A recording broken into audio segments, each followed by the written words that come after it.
pursuant to an affirmative recorded vote and in accordance with the provisions of the Virginia Freedom of Information Act. And whereas Section 2.2-3711B of the Code of Virginia requires a certification by the school board that such closed meeting was conducted in conformity with Virginia law. Now therefore be it resolved that the Falls Church Public School Board hereby certifies that, to the best of each member's knowledge, 1, only public business matters lawfully exempted from the open meeting requirement by Virginia law were discussed in the closed meeting to which the certification applies, and 2, only such public business matters were identified in the motion convening the closed meeting were heard, discussed, or considered. Is there a second? Second. Thank you, Mr. Webb. Ms. Ward? Ms. Gill? Mr. Lawrence? Yes. Mr. Wright? Abstain. Yes. Mr. Webb? All right, thank you. We skipped over the pledge in the agenda, so would everyone please rise and join me in the pledge?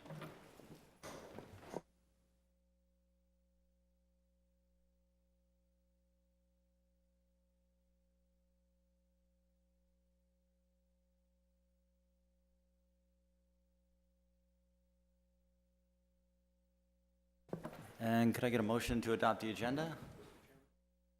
Mr. Reidinger, actually here, let's pass this down.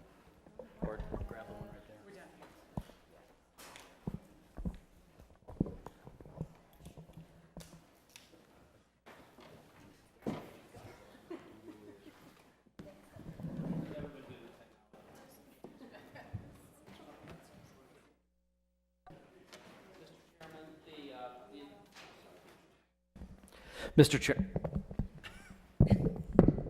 Mr. Chairman, the proposed agenda was changed this afternoon on, I forget the item number, but it's the discussion of the George Mason MEH RFP to a discussion as opposed to a vote.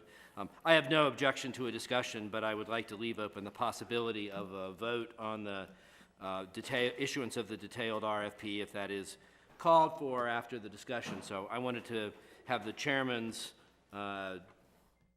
view on whether the change in title is determinative of whether or not we can have a vote. And if you thought it was, I was going to move that we have a different agenda that said a discussion and or possible vote on the George Mason MEH detailed RFP. Well, I think, and I won't speak for Justin since he is on his way here, in terms of the agenda is ours and the majority of the board decide. So if we get to that and people decide that they want a vote and not a discussion, I believe it would be in order to make that motion, take a vote on whether or not we would allow a vote, and then if a majority said yes, then we would move forward. Then what I will do right now is move the agenda as it is written, but with the change that the discussion item of George Mason and MEH say discussion and or possible vote. Subject to the vote of the full committee, Yes. the full board. Okay. Anyone have any objection, discussion? Okay. Is there a second? Second. All right. All those in favor say aye. The amended Aye. agenda. Opposed? All right. Thank you. Moving on to our technology panel. Dr. Jones. Well, I know the school board is aware that we have a lot of different items that we will be having on our agenda that are really more instructionally focused, kind of the fun stuff over the next couple of months now that budget is done. And one of the big topics we'll be dealing with between now and FY18 budget is technology. And so we're trying to have as many opportunities for the school board to learn and hear from staff and students at different levels. And tonight, Mr. Knight has a panel that we're going to hear from, just kind of their authentic, unscripted. He'll ask them some questions, they'll answer. And I had the opportunity to sit through one of these panels, I want to say about a month or so ago. We had some people visiting George Mason and MEH, about 22 school districts, and the group split up and half of them toured the high school while half of them listened to the panel. And I was fascinated by it and thought, gee, I wish the school board could just hear the students and staff talk. So they're just here tonight to share some of their thoughts. And so I'm going to turn it over to Mr. Knight. And we are going to have the panel actually come up here on the dais just so that people could see your faces. Yeah.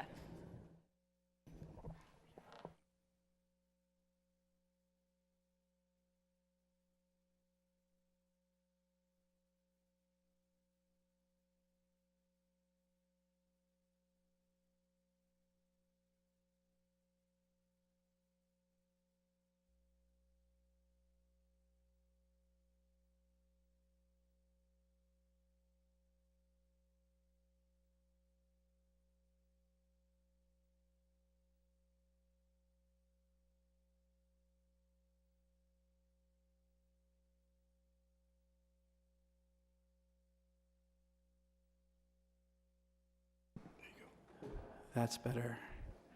So, as I mentioned, I introduced myself. I'm Steve Knight, Instructional Technology Coordinator at George Mason.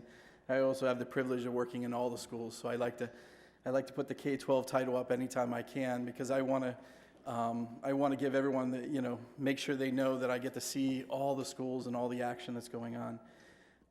I would share with you that the 3 tenets of our personalized learning program, of course, is enhancement, preparation, and equity.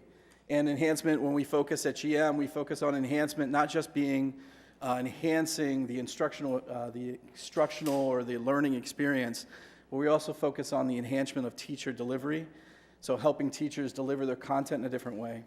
Preparation, not just preparing our students to live in a digital world and work in a digital world, but also live in a balanced technology world. We talk a lot about balance at George Mason and make sure that we're using our technology as a tool only and not overusing it. And of course, equity, making sure that every student in our building has the same exact device, the same exact access, the same exact software, so teachers can rely on that device, rely on the software to plan and use for instruction. Now, we've had 3 years of planning, we've had conversations after conversations, and the way these conversations looked was just empowering the teachers at our building, making sure that they understood that they are the driving force. And just like at all the other schools at Falls Church, we created a digital learning team. At George Mason, it comprises of 35 teachers, and we meet when we need to meet, and we discuss what we need to discuss in order to move forward with technology. That core group of people determined what device we were going to roll out at George Mason. They determined, just recently, we're talking about some applications to block for next school year, applications that are kind of distracting our kids. So that group of people make a lot of decisions on how technology moves at George Mason. Professional learning is extremely important, and I think this is what put George Mason ahead of any of the schools, because we went forward with flexible PD. Although we had PD, or professional development, programmed in, Mr. Bird allows us to use 5 half-day Wednesdays to focus just on technology. But on top of that, we had webinars at 8 o'clock at night. We tried Saturday events. We brought in this Google Summit. We're working on courses that are going to be at your own pace, so teachers can go into Schoology and take 5 hours to complete a course, or 20 hours, however long it needs. So we know that PD has to be flexible, has to meet the needs of our teachers. And then finally, we've used the model of SAMR in our school just to lead the conversation with teachers. Now when we walk into a classroom, we can talk about how technology is being used, not just that technology is being used. And if you take a look here at the bottom, a lot of times we walk into a room, it's redefinition or redefining. We're using the technology as a tool, but maybe not pushing the limits. With the computers we have currently now and the infrastructure that Mr. Jowers and his team has put forth, we can now get to redefinition at the bottom here, the transformation part. We see more authentic things happening. Just a great example, we had a midterm, right? Midterm. A lot of them are multiple choice, some essay. We had several teachers do more of authentic, kind of an alternative assessment where they had the students create iBooks to summarize their learning for that first semester. They recorded their video, recorded themselves explaining the computer code, posted it into a book, and actually created a book that showed the teachers what they were most proud of for that semester. And that was what was graded for the midterm. So we have a lot of great stuff going on because we have the technology allows us to redefine what we're doing. Now, that's enough of me. The magic is really in the teachers and the students at George Mason and how they're using technology. So let me introduce who we have tonight. We have William Stewart. William Stewart is a science teacher here with us. We have Angela Weston. She's an English teacher. We have Melissa Johnson, who is a senior, and thank you for coming back. She was almost at the door, but she agreed to come back and help us tonight. Kate Karstens, who's a junior. She's also our editor-in-chief with the Lasso, and she can explain it herself, but because she's in charge of our student newspaper, a lot of times she'll hear some of the complaints and some of the successes we've had with our technology program over the years, and so she's been able to write great articles to share with our students. And then finally, Andrea Delau, who is also here with us tonight. So the way we're going to do this is we're going to just go through a few questions. I actually have 4 questions. I'm going to pose each question to the panel, and some of them are going to answer, chime in. Certainly, school board members, if you have any follow-up questions, feel free to ask. If we like this question, we could stay on this question longer, or we can jump to the next one. So the first question is, what can you do now that you could not do before?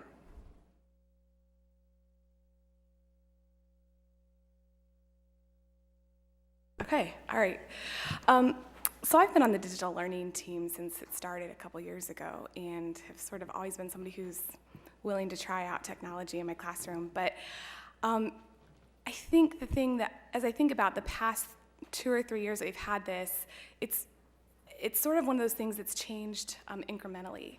And one of the things I can do now is just plan more effectively for my classes in a variety of ways. We do research online, and I can assume that we're going to have access to that at any time we need it. We're just reading a book about Sri Lanka recently, and I had students do quick 20-minute search on what they can find about Sri Lanka, and then how that informs our discussion of the book. So we look at it, the computer for 20 minutes, put it away, have a discussion. I could never do that when we just had computer labs. We were always having to reschedule and find time and traipse to the computer lab and come back. And I think that's the sort of thing, just in a numerous small ways, that I can now plan for that I couldn't plan for 2 or 3 years ago. Collaboration, communication, just extending learning. I think those are a lot of the things that have changed incrementally, but now I can't imagine not having what we do in the classroom. As the editor of the school newspaper, I was on the paper as a freshman when we didn't even have the one-to-one program. And I remember what it was like to go into a computer lab for maybe 90 minutes and write 5 stories a month, maybe. And it's really hard to be the voice of George Mason when you're only the voice for 5 stories. And as the one-to-one program was initiated and then rolled out, I actually fought it pretty hard.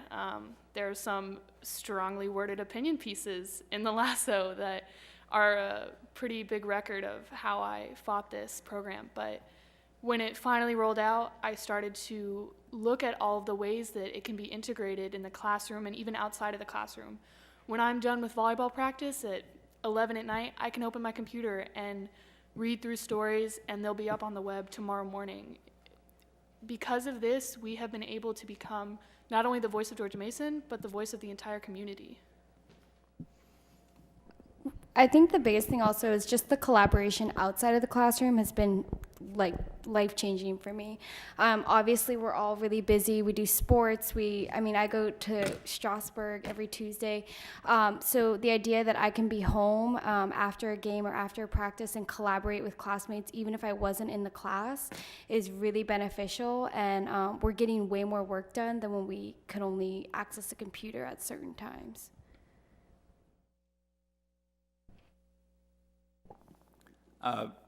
One thing I would note would be to kind of think about how this addresses the 3 themes that Steve mentioned at the beginning of enhancement and preparation and equity. And I think something for both preparation and equity is the outside of class portion, which is the fact that the students can take the computers home, which is, I think, partly the new thing, because we've had computers in schools, but now they can take them home and have them at home. So it's the between classes part that I think has changed the most compared to what we had before. Seeing as how Kate and I, as class of 2017, we started our 8th and freshman year without this program. It was implemented at the beginning of our sophomore year, and I think that has really impacted the way we've grown as students at Mason. I'm sure that I can attest to the changes that has posed in all of my classes, especially in, I've been taking computer science for 2 years now, and I can tell you that is completely out of my comfort zone. It feels like a whole nother world to me, and the fact that I can store and save all of my programs in this one device and take it home to guide my own learning, to make sure that I know how to approach my teacher with the correct questions. It has really allowed me to, as Mason's mantra is to excel in mind, it has really allowed me to guide the way that I learn. And in that way, it's not just in computer science, it's in all of my classes. And I think that that has really affected the way that I've grown as a student. Okay, any other comments about this question? Sure. You mentioned earlier that it was, this helped you collaborate with your classmates. Could you give us some examples of what, how this has helped in that respect? Yeah, so a really big thing that I love is the entrance of Google Drive. And I don't even really use the hard drive of my computer. It's more the Google Drive program that I think they taught really well from the get-go. And so they made that an option where I can be at home and sick and my classmates in class and we're working on a Google Doc together.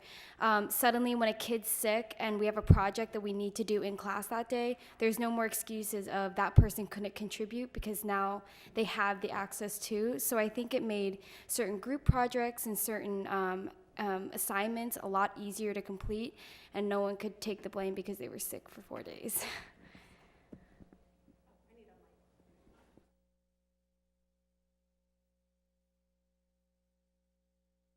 So a common theme I'm hearing is that you can now do more work than you were able to do before. And I phrase it that way because I worked in some pretty intense fields, and with technology, I was able to work way outside of the hours in which I would normally have been able to work. And so I'm just curious how that impacts your life from a stress point. If you're able to do stories at 11 o'clock at night after volleyball practice, maybe you weren't able to do that before, but is that a good thing, and do you think that has an impact on your students' well-being? You know, same thing, you're homesick, but you have pressure to do the work now, whereas before you could just be homesick. So how does that impact you from a well-being standpoint, or does it? So I'll actually take this.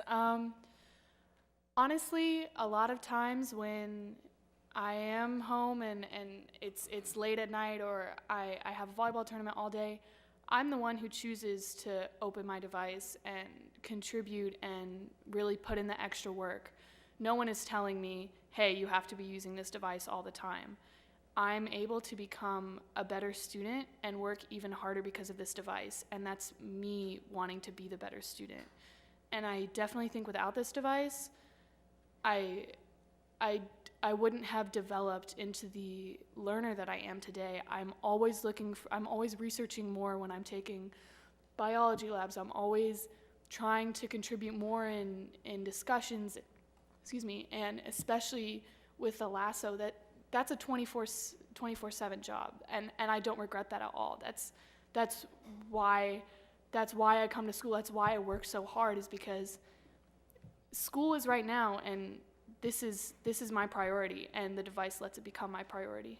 I think it's also you get what you put into it, to be really honest with you. I think it's like school in general. There's a lot of kids who probably avoid using their laptops and leave it at home because they don't want to do any work when they come to school. But a lot of the kids take advantage of the fact that they have them. So I really think it's kind of a you get what you put into it. I'll add, although I'm not able to speak to the workload necessarily, that I think it actually does allow for some flexibility. We have a lot of athletes and a lot of extracurricular activities, and they miss class. And this is a really great way for them to still get pulled in and collaborate in ways when they're not in class, that we can leave assignments in Schoology, we can have them work on Google Docs or other projects. So I've actually had some track team members who were gone for class last week for states, which is great. So I've now said, here was what we did. You all find the time this week to get together and collaborate. They're not even in the same section of the course, but they're able to do that, I think, more effectively now because of the devices. Oh, and just one more thing. Even in Miss Weston's class, because of technology and because of the apps that we can use, like Schoology, I see my homework for the next 2 weeks. And as a really competitive volleyball player, I'm all over the country. I'm in Minneapolis, Kansas City. I would be so far behind in school if I was just seeing the homework on the blackboard the class before. I think this has actually served to reduce my stress levels because I can do my English essay 2 weeks in advance and be relaxed as I'm going to a volleyball tournament, and I can do my bio lab a week in advance because I have the technology with me all the time to record that data and make a graph, things like that. I also think that the access to technology that the one-to-one program has provided us with has really made the form of communication with the teachers a lot smoother. This is why, like Ms. Weston said about flexibility, it's not that it's when we're missing work or when we feel obligated to open up that computer late at night. It's not the teachers putting stress on us. They're actually very understanding about the amount of work that we do outside of school. And I think that the laptops actually make it easier for us to communicate that with them. So do you find that it actually alleviates stress? Yes, like Kate said, it gives us so much more access, more power in terms of, it makes us more involved in our education. And in addition to allowing us to communicate with our teachers, it puts us on top of our schoolwork, gives us a higher degree of self-accountability in terms of our assignments and what we put on ourselves to do early, to do on time. And even when we feel short of time, which happens a lot with all the commitments and responsibilities that we've put on ourselves as student athletes, as well as working athletes, and a lot of students have jobs as well. The technology has definitely helped to alleviate the stress by providing access, improving communication, making that transition smoother. Yeah, I just want to add that I saw the transition. So the one-to-one program came when I was a sophomore in high school, and I definitely think, yeah, I was a sophomore. Was I a junior? Wow. Senior year. I don't even remember when it came. But when it did come, I think communication is the biggest thing. I used to freak out when I had to miss a whole class because I was going to Madison County for the afternoon. And that really concerned me because I felt like I was missing so much school. But when the laptops came, I literally would email my teacher the day before and say, listen, I'm not going to be in class. Can you give me the rundown of what I'm going to miss? And I had Schoology. So in terms of stress and missing class and being able to collaborate, and even if I'm not in class, that the one-to-one program changed that for me. I guess I would want to say that, speaking for myself, and I think most teachers at George Mason, we have no desire that students are staring at their laptop screen 24/7, and I think that we're all in favor, again, I don't want to speak for everyone, but we're in favor of balance, and I think we're aware that that balance is different for every student, and students need to get used to knowing when to close the laptop and figuring out when enough is enough. And so just to recognize to your questions that, it is a challenge to strive to maintain a balanced load of work and not to be tied to the laptop and have that be a limitation, and to use it as an enhancement, but to, avoid overuse. Just on that, do we provide training or I don't know if training is maybe a strong word, but advice to students? Because I think this is an important skill for you to learn going into college and into the workforce as well, on how to maintain balance with the technology and when to close that and say, I'm done for the night. So we do have, I guess, the first, at least when the program was first rolled out, for the first week of school, we had, tech lessons, or I don't really know how else to call them, where we would meet in the auditorium and really go over what's expected of us, how to use the computers, how to use different apps. And like Mr. Stewart said, it really is a personal learning process. For me, I'll just come clean. There were a few times when I spent class time watching Netflix because I had my computer, and then I failed a quiz, and then I learned from that mistake. This is the one-to-one. Yes, there are slight dangers, and yes, there's chances that people are going to be playing a video game when Ms. Weston is trying to teach, and then they fail, and then they learn their lesson. And I think that's the best aspect of this program, is that you are held accountable when you use your device incorrectly. It's a question, it's mainly directed at Mr. Stewart. I understand, I heard rumors that and you girls as well can confirm this, that on all of the away games, which happen to be for our school district pretty far for the most part, that these computers are being used for students to do their homework. And I know they can't get internet, but they can use the Word and probably other programs on it. Is that true?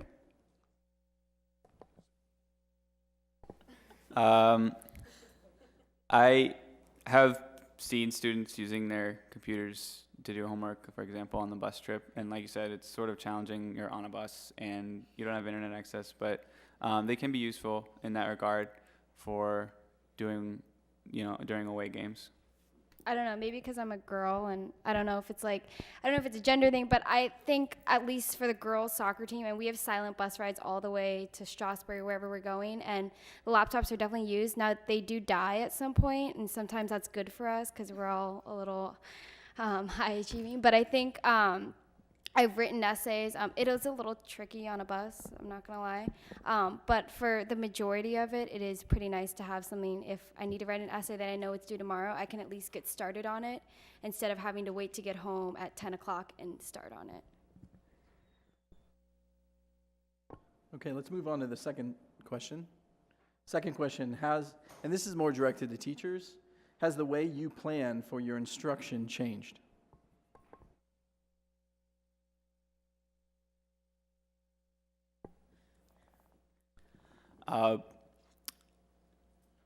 My response to this question, it may be surprising, but I would say, in a sense, no, because I think as a teacher, my goals are still the same. So the knowledge that I want my students to come away with is the same. The skills that I want them to have is still the same. The part that it has changed is that once I've come up with the objectives, the assessments, then when I start to put together what the learning activities are going to be, what the actions that I'm going to take, what the students are going to do, that part can be changed because of having the laptops. And so I can, I teach biology and chemistry, and I can use the laptops for, say, online simulations of phenomenon that we can't see with our eyes, or things that are, happen too slowly for us to see with our eyes, stuff like that, technology can give us a window there. And then for assessment, when learning has supposedly taken place and we're trying to measure that, then the technology can be useful for assessment as well. So in a way, no, but in a way, yes. So. Yeah, I felt like I sort of addressed this in my last answer. So I think in the sense that I agree with Will, that plan with the objectives in mind and work towards those.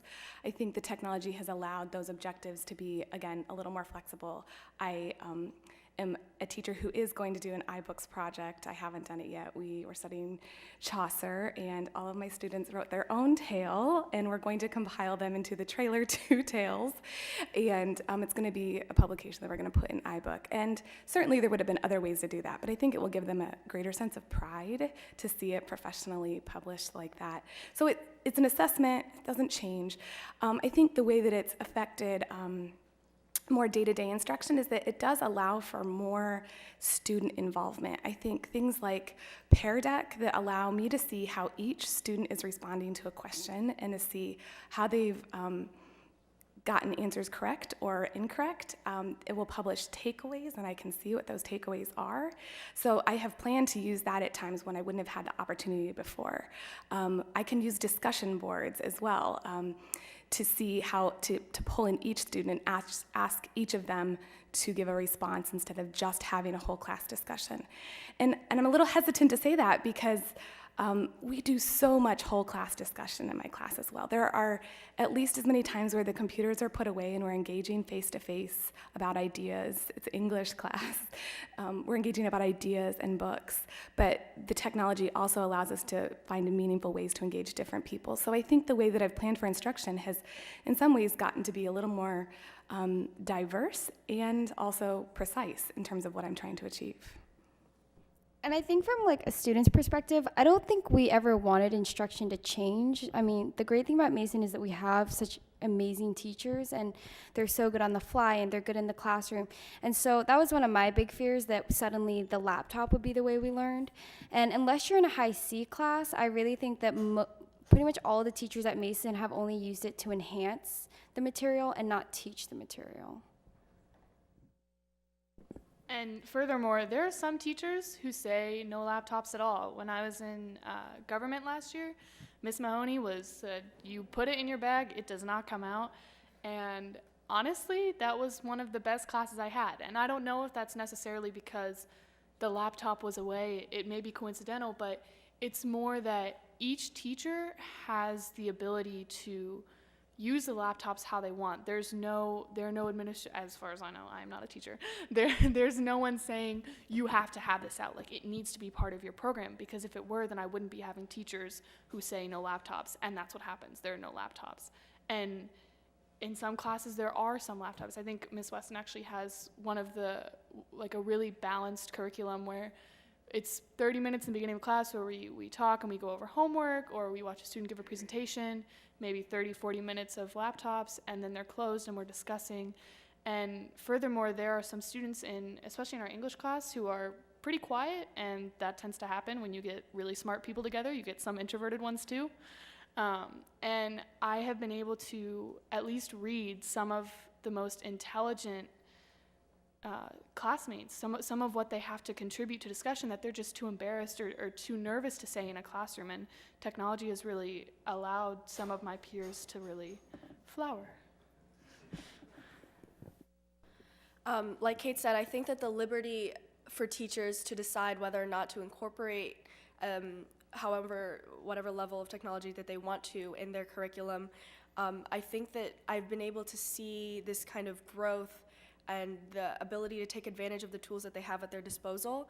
A lot of my classes have become a lot more interactive, like Ms. Weston said, with Pear Deck, and there are programs I didn't even know that existed in the Quizlet card websites where you can test vocabulary, which is incredibly useful in classes like Spanish, where you have to learn another culture, another language. And I think that the ability to take advantage of these tools is really, again, contributed to an enhanced kind of version of learning. Have any of you students ever had a teacher who have you used these laptops exclusively? Is it usually like mixed up, or in one case the teacher didn't use it at all? I've had teachers not use it at all. I've never had one teacher say we're going to be on our laptops all day. The only time I think it's been helpful we've used it all class is if they're gone. It's really nice to still be able to do something. I remember before the laptops, it was kind of like a freebie when there was a sub and there wasn't a whole lot to do. But now when teachers are gone, they leave us a list of, okay, this is what you need to accomplish in this class. But in terms of when they're there, I've never had it the full 90 minutes. Well, actually, in LASSO, we do have our that's laptops true. out the full That's 90 true. minutes, That's but true. I'd say that's more student-run than teacher-run. I'd say, and Andre may be able to consider, maybe you can probably contribute more, but computer science, a lot of our high C courses, which are completely online, you need your computer. That it's always open. There's not really another teacher there. Yeah, I can definitely attest to the amount of laptop use we have in computer science. The other thing is that, like Melissa said, there is a mix. There are some classes that will have laptops open the entire time, some classes that don't, and then other classes that will have both. In computer science, while we do learn how to program, we learn the different techniques for coding, there are days when Mr. Snyder goes, close your laptops, we're going to learn, we're going to take notes, and he goes back to the traditional way, which I think definitely adds to or emphasizes, when we are using our laptops, our understanding of code, and it's a deeper level of understanding. And again, in Miss Weston's class, actually, when we had our math SOL, we had a virtual day, and that really, it was a great way to take advantage of when we didn't have class, and we were still able to take advantage of what we're learning. We're still able to go through the course, have a meaningful discussion online about the book we were reading, and that's definitely been a great advantage to having the program. I really, really like the idea that you can mix it up and do online discussions, because there are those students who don't want to speak up, and it's not that they don't have anything wonderful to say or anything to contribute. It's just their personality, so that really levels the playing field. I like that a lot. I did want to ask the teachers, though, is there anything particularly innovative you've done? I mean, that's pretty innovative. I like that. But anything that you found that really does it for your students, that really helps them maybe learn a difficult concept like protein synthesis, or along those lines? I'll let Will weigh in on the innovation in a sense, because there is that sense that English is still learning to read, learning to write, learning to speak, learning to engage with ideas. And so there's nothing that's flashy, really, that you would see in my class that's like spectacular. I have yesterday and today, my sophomores have to write a one-act play as their final MYP assessment for the quarter. And I used a website called storyboardthat.com for them to just lay out like what their plot was going to be. They had to put 4 to 6 frames together. They were so engaged in like just starting to lay this out in a way that I don't think that they would have been if they had just been talking about the ideas. So they wanted to get in and design the setting and design the characters, and I think that pulled them into this task of then writing a play script in a different way.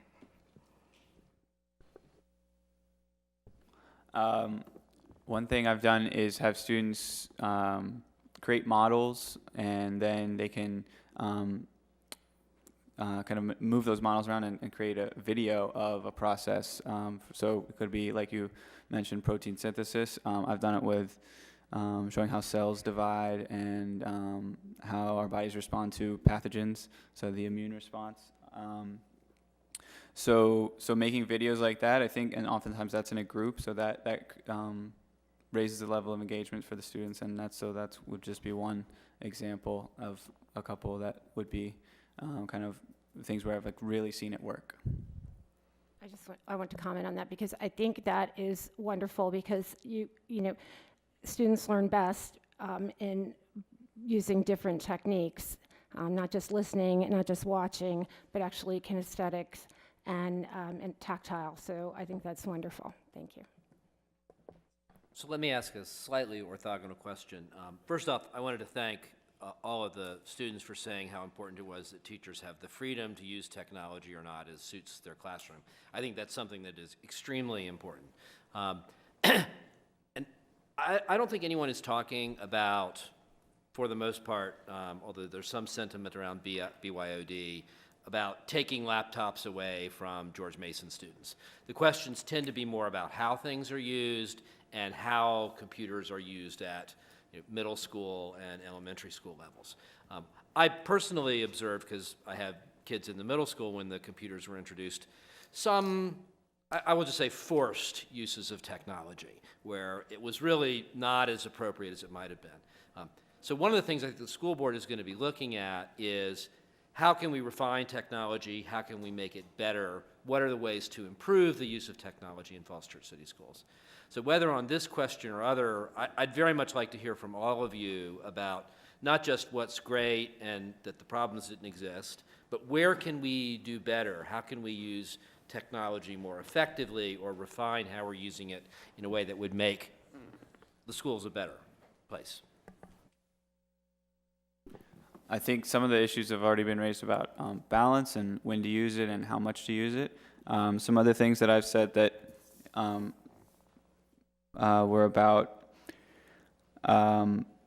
talking about technology failures, which I think is Steve's next slide. But anyway, I didn't write about a particular failure, but more of like challenges that technology hasn't solved for us and that have or has raised new challenges for us. So one of them was academic integrity and authenticity. In this age where you can Google things and you can copy paste, you know, how do you do that appropriately? How do you build on someone's idea without it being plagiarism? Stuff like that. The challenges of digital citizenship and how much social media should we consume and how much should young people be using social media and stuff like that, which doesn't necessarily, I think it's a societal problem, not just like a school problem or issue, but it can come up in school as well. And one of the things we're talking about is how to address inappropriate uses of technology during school and what kind of the line is there. And then kind of going along with the academic integrity thing of copying and pasting is building research skills to be able to evaluate potential sources for their reliability or their basically their reliability or their comprehensiveness when you're looking for something to cite as part of your research paper or project or whatever it may be. So I would say those are kind of the challenges I identified. As a student, there's nothing more frustrating than taking a test on a computer and watching the person next to you do the 3-fingered swipe and then get a better grade than you. And I'd really like to see more of a restriction on how testing is used with technology. I know Ms. Weston has introduced the lockdown browser, and we've had a little bit of problems getting it started because it doesn't necessarily work with the MacBook sometimes, but I'd really like to see more of a push for maintaining academic infraction even when we're using our computers, or taking it away. I'll sort of piggyback on that a bit. I have tried Lockdown Browser, and which is great, and I'm so glad that we have it. So this is a program where it integrates with Schoology, and we can be more secure in using testing in Schoology. And I think that to the extent that we can use Schoology for anything, it's really beneficial because it's so integrated, and the students are really familiar with it. It's easy for us, and keeping things streamlined into one program is really helpful. So I think that having that program in the Lockdown Browser will be beneficial. One of the things that I've found myself butting up against is what do I do when there's a problem in the classroom, and who do I send my students to get help from? And I think that that's one thing, and that's the Lockdown Browser is one situation where I found that. And so situations like that, when there's a one-off, I think having the same devices is really helpful because I have learned to help problem solve a lot of those things now myself. But when I can't, what do I do, and how that disrupts learning? So I think in terms of how we can help the infrastructure to continue to support what we're trying to do in the classroom would be one thing. And I would also add, sort of just to piggyback as well on what Will said in terms of allowing people to fail. I think one thing that we did really well at George Mason was saying, we want you to be trying this. We want you to be experimenting with it. And teachers were allowed to sort of go at their own pace. So that I think any classroom you go into now will be different than it was 2 years ago, but the teachers moved at different paces. And I think that was a really important part of the way that we rolled it out at George Mason. And so I would encourage that in terms of any sort of forward thinking in terms of technology uses, how we allow for professional development, but also encouraging teachers to move at different paces and to try things out and be okay with trying something and not having it work. And I know that's a bit of the question here, and I'll just say that I really have appreciated the opportunity to try new things and have them completely fall flat. And I've appreciated that we can pilot things, and now I know that we shouldn't use that program. And my using it in 2 classes is a way to save money for the entire school because we haven't bought it for the whole school district and found out that it didn't work. I'm guessing Lockdown Browser is a way you can maintain just one one site. The It kids locks can go the to? browser so that when you're giving an assessment, they can't go anywhere else, and if they try, the browser will lock down and the instructor will have to restart it. Are there any other technology guards that you have to help, this wayward students who just can't help themselves and get on Facebook, and I guess it's Snapchat or whatever it is now? Is there anything that can help, keep those kids on track, Well- technologically speaking? I don't know about Facebook. I think there's always a balance. And again, that's sort of what we're always trying to push for is balance. In what you allow students to see and control. Certainly, I know there are programs out there where we can monitor their screens, but is that really the situation that what I want to find myself in as a teacher, where I'm monitoring all of the students' screens all the time? It's not really. But I think that another technological program that can help with authenticity and integrity is Turnitin.com, which we also have accounts for. And it's not perfect, and it's certainly gotten criticisms in different places, but it's still the program that's out there that works the best, that integrates with our learning management system. So any paper that is turned into Schoology, we can run through Turnitin, and we can get an originality check on that. And so that's also another way to validate academic integrity. Follow up, sorry. Sure. Would that, if you had different devices, would that be as easy to implement, that program? Turnitin, I don't think would change on the device.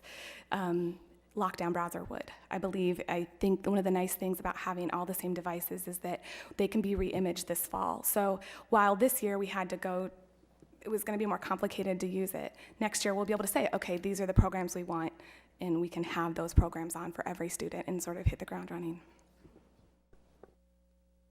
I think on a less formal note, in addition to the conflicts with academic integrity, like we've been discussing for the past few minutes, I think we can't forget that relationship between students and teacher. Like you said, sometimes there are situations where it feels like the use of technology is forced, and like I said earlier, communication has been made so much easier with technology, and I think that that established trust that you have with your teacher and all of your teachers, you can go up to them and say, you can confront them with a conversation where I don't think that this is working for me. Is there another way that I can show you that I have learned from what you've been teaching? And is there another way that I can present this information in a way that I think will benefit me as a student? And that relationship, I think, has been building for the past few years as the one-to-one program has developed. And I've seen the way that teachers and students have interacted in a way that will continue to encourage that relationship. And also, you mentioned a little bit the wayward students. Those students are always going to be there, and technology can be a tool to help guide them, but I think it would be unreasonable to expect that technology would put everyone on the right path and that no one would deviate or try to go on social media during instruction time. That's really when the student learns from a failure, when they spent the whole time, like me, watching Netflix, and then you fail. And that's really when you learn. And I think that you're always going to have those students, and it's really difficult to say, like, oh, I have a program that will ensure every single student will be paying attention, because it's never really going to happen. But I think that making sure that every student is held accountable is really important. I think that there are some pretty cool apps out there that can either plug into your browser or just programs. One of them that I just started using is called Rescue Time, and it just monitors it. It doesn't shut anything down on your computer. It just tells you every now and then, like, this is how you're using your computer. And so it just kind of informs you. And so if a kid had that and it said, okay, looks like 2/3 of the time that you're on your computer, you're playing a game, then the kid can react to that. Sort of like, when you're going down the street in your car and you see how fast you're going, then you can adjust your behavior because you kind of know where you are. And I think there's some other things that you can install that, like, temporarily block Facebook or only allowed to go on Facebook for 30 minutes or something like that. Yeah, like on Google, and not every kid does this. I mean, I'm sure there's a lot of kids who have no idea this even exists. But on Google, you can like give yourself a babysitter, and like I've totally used this. So between like, I think I put it like 5 p.m. and 7 p.m. I can't go on any kind of social media. It literally blocks me. So it kind of focuses me to my work. And so obviously, I think that that's always a concern. But I think the school has provided us with showing us how to use the Google Babysitter and the Rescue. So you're given options to control yourself in a way.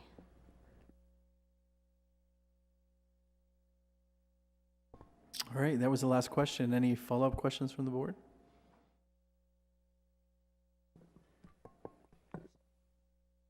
I mean, I would just add that in terms of distractions, I mean, it's easy to point the finger at Facebook, but I've seen people go on Facebook, then the teacher says to close the laptop, and then they start doodling. And so that's always been there, and I think that people are going to get distracted no matter, you know, what the means they use. I just wanted to add that. Yeah. You clearly understand how to use the technology, you appreciate it, and you're probably more self-disciplined than most kids. My question is, what about your parents? What level of understanding do you think they have about technology in the school, what you use, how it's used in class, how often it's used in class, and how it, you know, where one of you said teachers use laptops to enhance the material, not teach the material. Some of them tell you to put them away. Because what we hear, we had a technology gathering, what was it, last year, Tony, over at MEH? And, you know, to get to the thing of, you know, being able to come back and work on the lasso at 11, we had parents who basically said, we think that's a bad thing. In effect, you should shut things down at, 10 o'clock at night so people cannot get on until 7 the next morning because it's bad for them to be able to do that. To sort of get to what Aaron said, you're almost saying we expect you to be on constantly. So my question is, what do you think your parents understand about what's going on? Because you just explained it to us, but I doubt you've had a work session in front of your parents. Yeah, so at least my parents both have jobs where they are using a lot of laptops, a lot of computers, and so they understand the risk as well as I do of, screen time, like how it hurts your eyes, it's bad for you, you gotta move around, things like that. But at the end of the day, my parents, this is purely me, my parents say, you put the work in when you want to put it in. And if you don't put in enough work and you fail, then you try again. And it's not so much of how is the technology helping you or how is it making you fail. It's more, what are you doing to ensure that you are successful? And for me, that is working on Lasso at 11, and that's my prerogative. I was never told by Mr. Lau, my student advisor, I was never told, hey, you got to be on here 24/7. That's me making the decision that that's a priority in my life. And yes, the laptops allow that, but I also control it. To be really honest with you, my parents, basically till I was 18, took my computer at 10:30 every night. So it forced me to go to bed. But I think the thing is there was a time where I felt like I had to do everything. If I didn't accomplish it by the morning, I felt like I was failing in some way.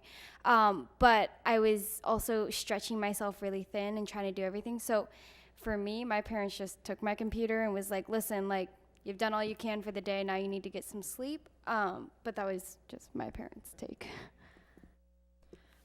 Clearly, it'll vary case by case, parent by parent, how they'll react to the way their student is using computers. Personally, in my case, I'm extremely grateful for the fact that we have the one-to-one program. My sister and I would have never had the chance to bring our own device to school had it not been for the program. And also, it's given me an opportunity to establish this relationship with them based on, trust about what I'm doing on my computer, when I'm using my computer. And they see the effort that I've been putting into school. It's clear to them. It's also, for my sister, they see that the effort coming from both of us. And I think that the way that technology has developed, it has given students the chance to choose how they communicate to their parents, the way they're using the technology.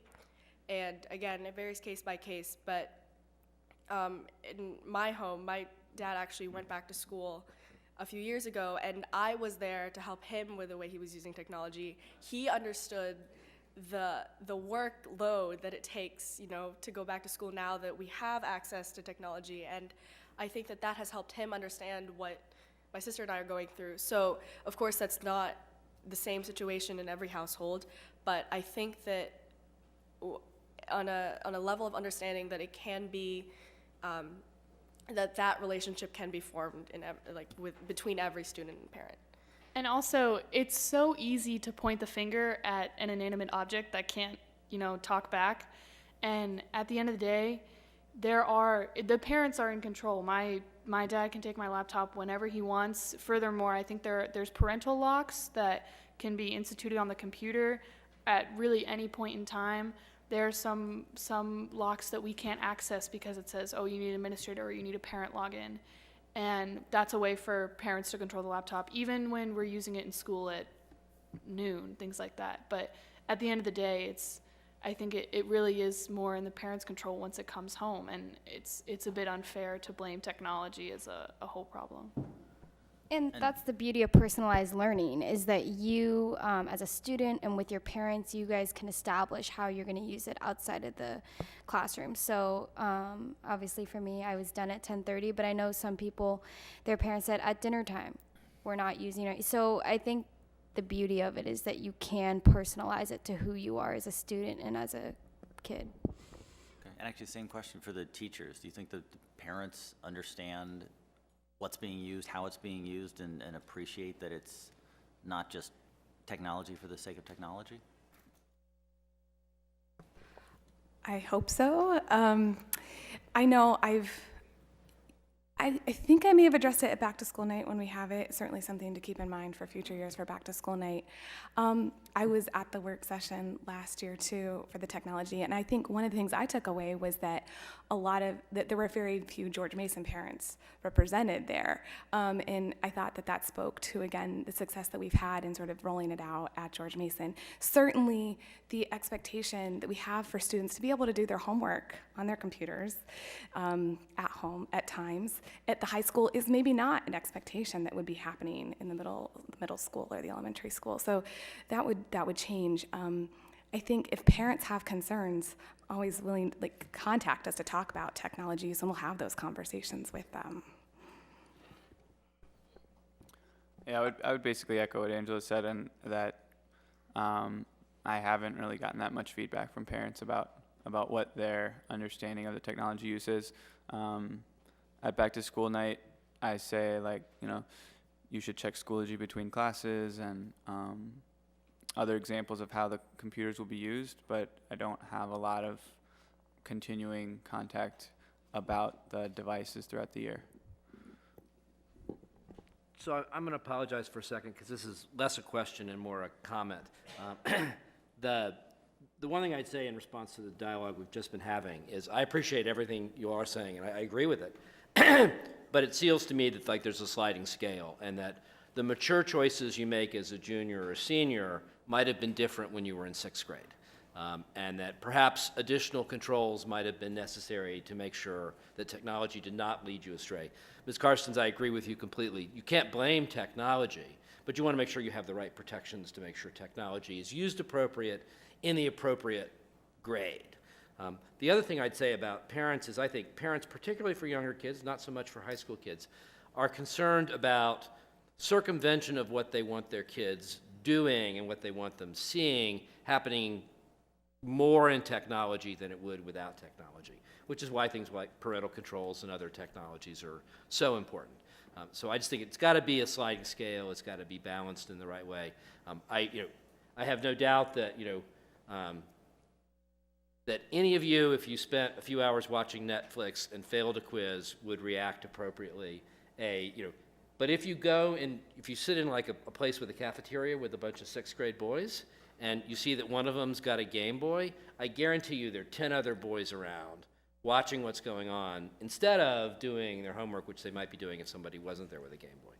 And again, it's not to say that technology is terrible, it's just to say that you got to look at all the different elements of it and make sure it's used in the most appropriate way. And again, I apologize for not asking a question, but any of you are free to respond to that if you would like to.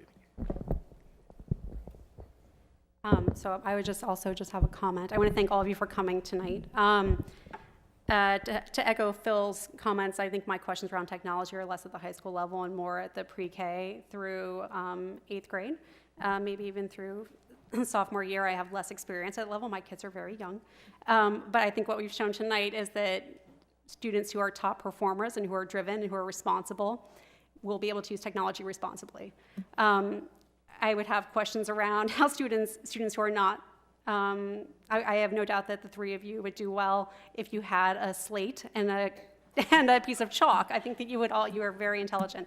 So my question is more around how, I guess a comment I would have is, how does technology help students who aren't the top performers, who don't have the same balance that the three of you seem to have, who don't have the parents who are as involved and knowledgeable about technology as your parents are? It's less a question for you than a comment, and something that I'd like to learn more about as we continue our discussions about where technology goes at all of our schools, pre-K through 12. Thanks again for coming out tonight. Can I respond? I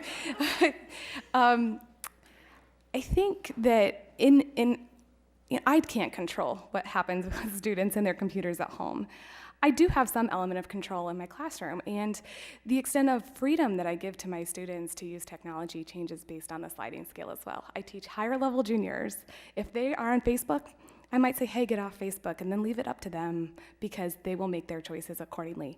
I also teach English 10, and if they're on it, I say, shut it, and you're gonna do it on paper, because there's a different approach. So I think that the teachers definitely address that at all levels in the high school and try to model how to use technology appropriately in the classroom and at the school. Certainly that's pretty much all we have control over. I think one thing we are planning to try to implement even more going forward is the Common Sense Media program, and it's not going to take over, but it is one thing that's going to hopefully allow us to have those discussions with students about how they use technology in appropriate ways even more. I think also as a student, you learn some from failures and just also how you interact with your device.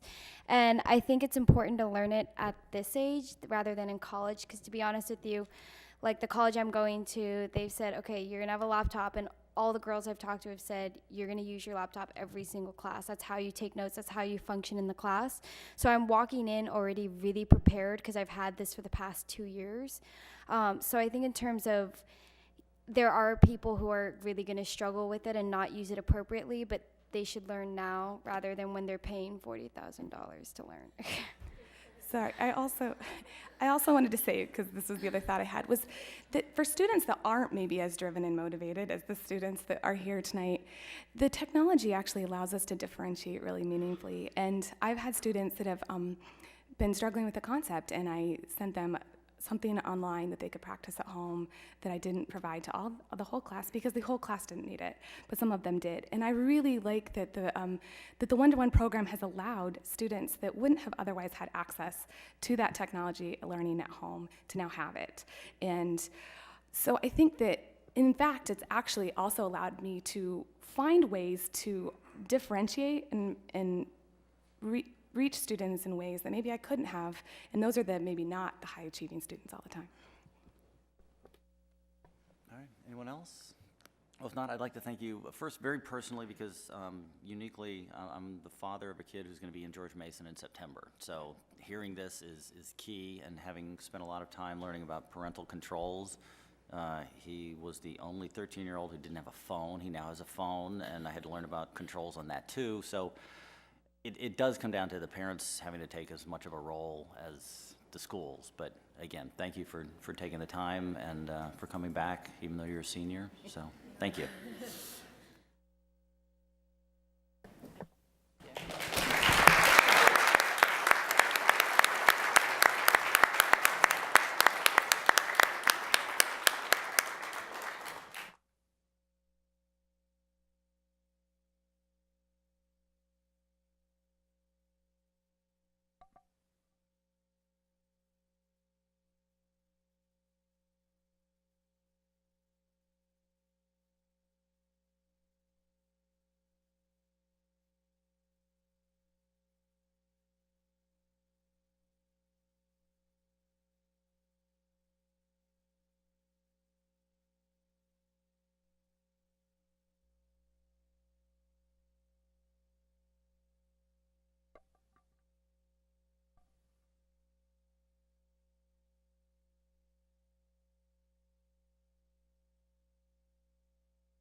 All right, everyone, we're going to start again. Now we're on 5.01, George Mason boys basketball team. Dr. Jones or Margaret, you want to start?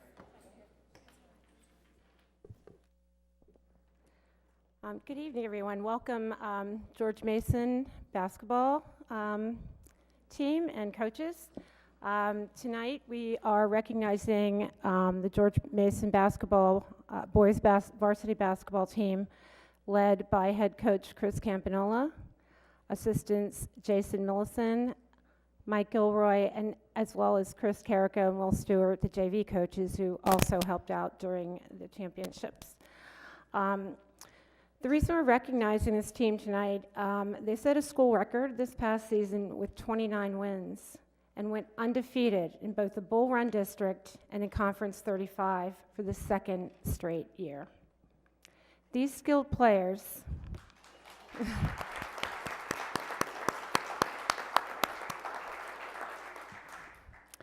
These skilled players, coupled with their drive to be better and go farther than the incredible record of the year before, and the hard work and dedication of their coaches, led to a state Final Four appearance in Richmond. That game saw the Mustangs going into overtime and losing by a heartbreaking buzzer beater. This capped an amazing 2-year run. The Mustangs' 53-3 record over the last 2 seasons is nothing short of remarkable.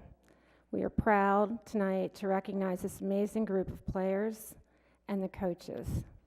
Thank you, and please welcome this team and the coaches.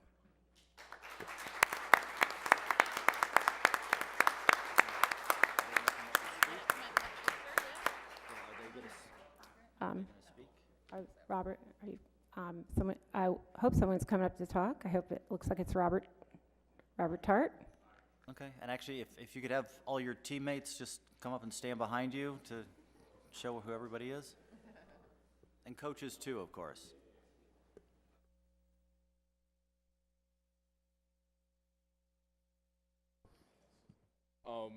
Hi, this is the Mason basketball team. Basically, so we're really thankful that you guys are taking the time out to recognize our hard work and for the effort that all these guys put in. Some of us couldn't be here tonight, but it's okay. We'll talk about them later. Basically, all of us worked really hard to get where we were at both seasons. Some of us weren't there, like Timmy and Brooke, but like they came in this year and like really contributed. And like I'm really proud of these guys, and I know Coach Cap is too, even though he's trying to hide in the back right now. But basically, I'd really like to thank all of you guys. Like the area is really great to play for. Mr. Bird, Mr. Clark, all the administration. We all had a great time playing here, especially all the seniors. We had 10 of them, and a lot of them aren't able to be here right now, but I know that they're thankful for the opportunity to play.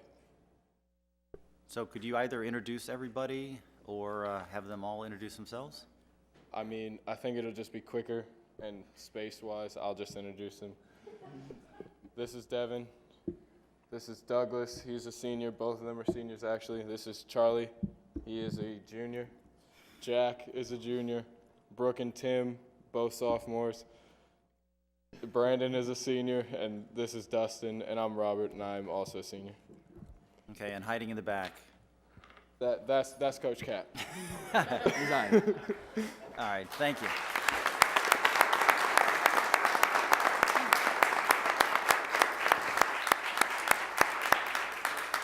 You want to say anything? Okay, if you'd like to come up here, we'd like to have a picture with all of you, please.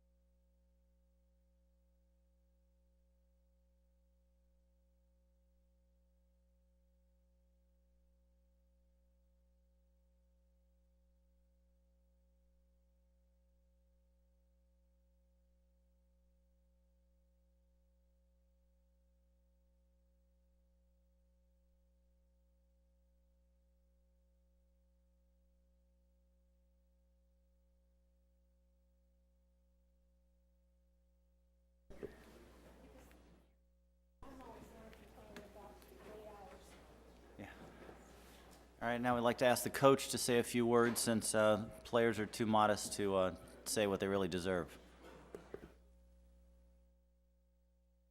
All right. Thank you again, you guys, for having us here. This is really nice.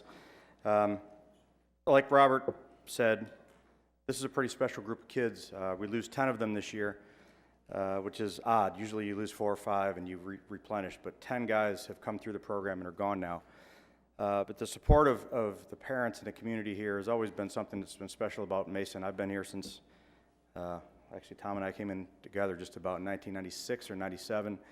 And the community support around these kids is amazing. The way the parents support, the way Dr. Jones is at our games, and Mr. Bird has never missed a game as far as I know. As a matter of fact, next year he may still be back, knowing him. But it makes, I don't care who you are, how dedicated you are as a player. You notice whether your folks are in the stands and who's there. When I played, that's the first thing I picked out was my mom and dad in the stands. I pretended I didn't look for them, but I did. But it's nice for these guys to know the support they're getting from the community. The record, again, speaks for itself. It certainly goes to the hard work and dedication of these guys.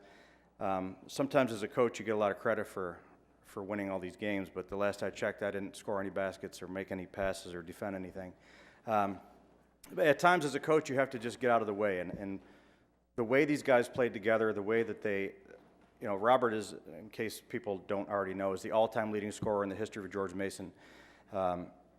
Elliot, who's not here today, is the 3rd all-time leading scorer in the history of George Mason. 2 guys on the same team with that kind of stuff. You know, other guys might either try to get, you know, the word is get theirs, or maybe sometimes try to outshine, but everyone knew their role and everyone knew what we had to do to win. And that's very rare with kids today, and matter of fact, kids at any point. Because not everyone gets their name in the paper. And, you know, to be able to say, I'm part of this, and for those guys, Robert and Elliot and Douglas and Thomas and all the guys, and you know, Devin and Josh, the guys that played all the minutes, to say, you guys, it's not just us, it's all of us. It's really a special thing, and it's a unique thing, and I'm very proud to be any part of it at all. Unfortunately, the season is over for 10 of them, and the careers are over for 10 of them, but they'll not be forgotten here, that's for sure, by me or by anybody. And it's funny that Saturday is the start of the next season. Some of these guys are going down to Madison County for a team camp. It never really ends. That's why I'm dressed like I am. I didn't have time to run home. My son had a baseball game today. I ran here from there, and I'm going to miss this championship game Saturday because I'll be in Madison County with these guys, but that's okay. It never ends, and the way that these guys can juggle their home life and their social lives and school and sports, and to be able to dedicate themselves equally to all those things is amazing. And I feel very blessed to be a part of the program here and a part of these schools, and I know these guys feel the same way. They've made a lot of memories the last few years, and you know, some people say we fell short of the goal, but I don't see it that way at all. The losses tend to, you know, the pain of that goes away as time goes on.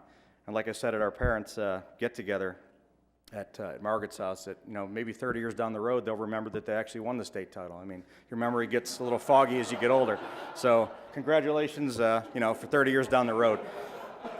But it's, that's right. But in closing, I just want to thank you guys for having us here. It really means a lot to me to know that these guys are being recognized for something that's been just outstanding. And, you know, it could be life-changing for some people. Just to know that they were a part of something so special is great. And, you know, I'm very thankful to them and thankful to Tom for letting me run the ship here for these past, Lord knows how many years it's been now. But it's been a lot of fun, and it continues to be fun. So hopefully next year we can make some new memories, and we'll never forget the 10 that are graduating. But it's a fun ride, and it's going to be fun as the years go on, too. So thank you very much. Thank you, Coach.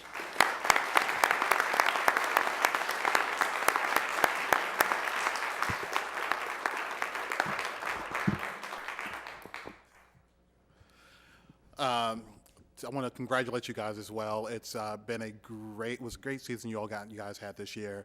What I enjoy the most about being here on the board, and Mr. Horn will attest to it, that he and I talk quite a bit between football and now basketball, I get to see and root for you all against teams that I played, because I grew up in the southern part of Virginia.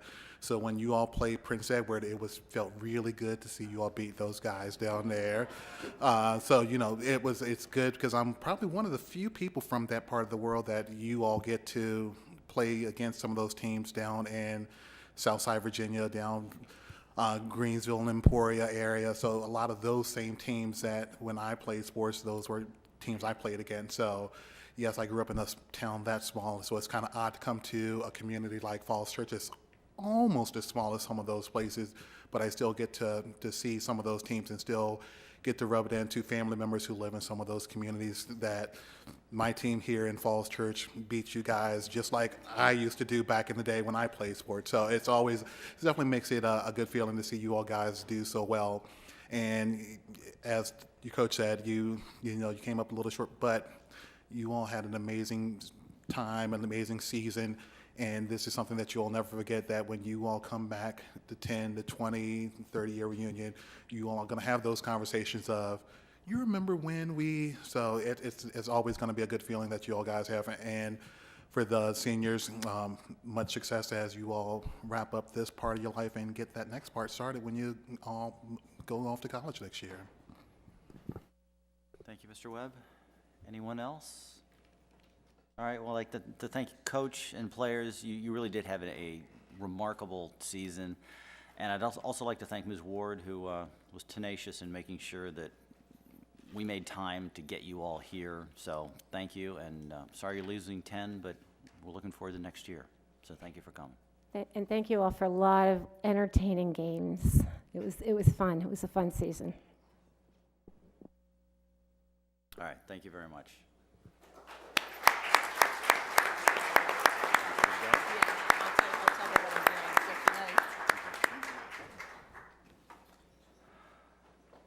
All right, right now, if it's all right with people, because we're having a bit of a switch up here, what we'll do is, Jeanette, would you be able to go straight to your report now? Okay, please. We're moving on.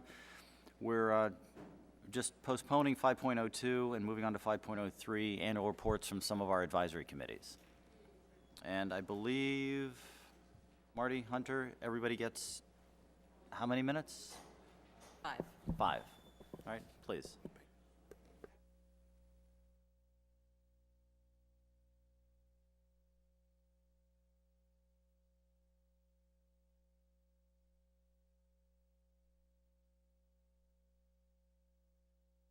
The ESOL teachers and the ESOL advisory committee. ESOL teachers and administrators improved communications with ESOL parents and addressed their needs by, among others, providing various technology sessions with interpreters, providing ESOL families with access to technology when needed, and providing after-school programs throughout the academic year. Examples of collaboration: the advisory committee requested a program review to evaluate staffing levels and school best practices, and the review was done by EdCount and will be finalized in June. The committee advised the school to improve communication with ESOL parents.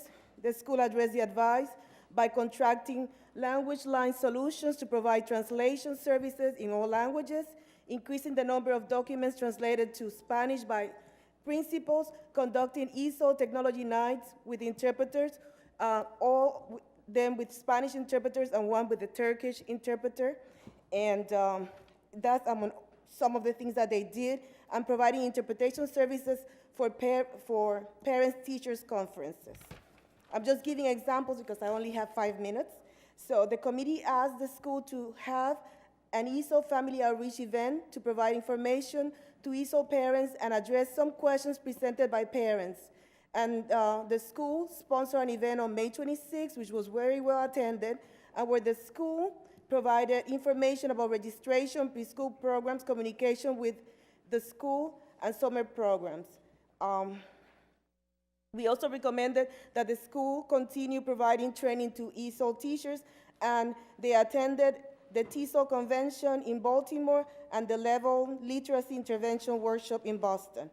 Additional highlights from the ESOL program is that for the first time, the students from the high school went for a tour to George Mason University, and they met with an admission counselor, and 2 students from the program graduated from George Mason. Recommendations for next year, we have, my report is extensive, so the ones that I want to highlight is that we need to continue with these after-school programs, the summer programs, the adult ESOL education. We need to continue providing funding for the training for the ESOL teachers. And we had advised the board that there's a need for more teachers. I know this is not a good year to talk about that, but we think that we need between 1.5 to 2 more ESOL teachers in the school system, but we're going to wait for the advice of the audit, the review, because they're going to address staffing issues. And to end, I want to thank you for the opportunity to provide input.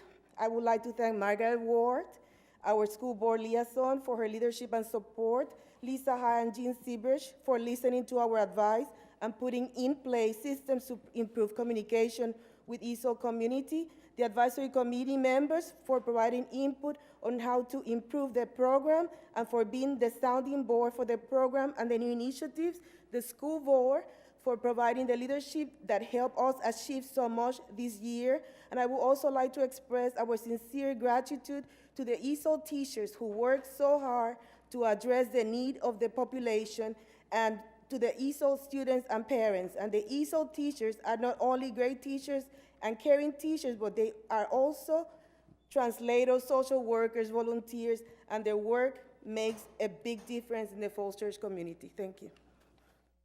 Thank you.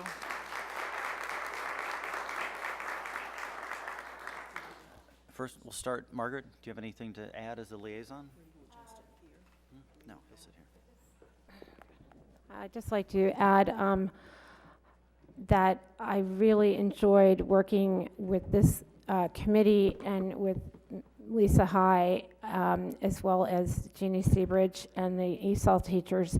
It's been a wonderful collaborative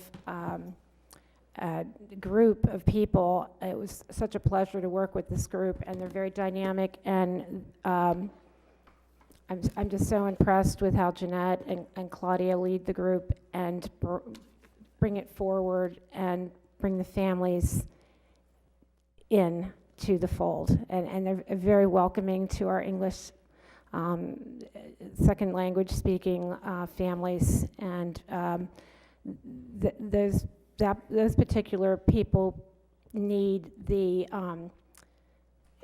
it's an awkward place for them to be. Coming to a new country, I couldn't imagine doing what they do, and then to be welcomed by this wonderful group, not just welcomed but encouraged to participate. And anyway, I really do like working with the ESOL committee, and you guys are wonderful, and keep up the good work. Thank you.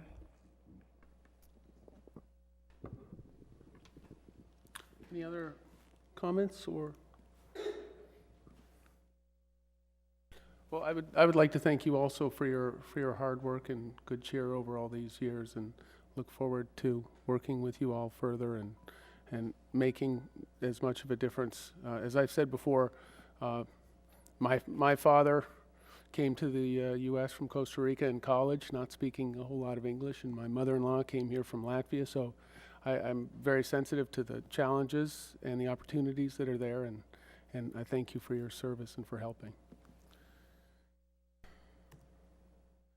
Mr. Lawrence, could you keep going? I'm getting up to speed here. All right, next, if we could hear from, where's Mary Beth? BIE? We have, oh, Eric. Mr. Pelton?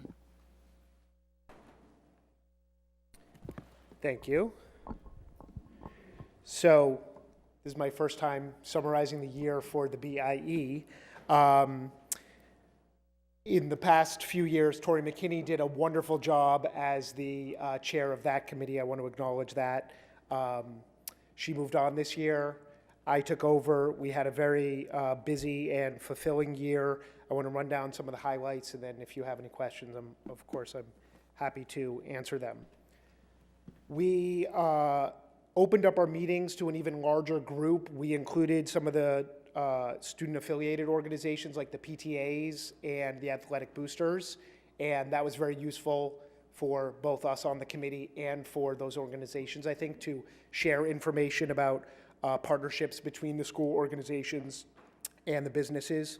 This year, we logged more than 500 partnerships that the businesses provided for the schools, whether it was time or donations or fundraising events.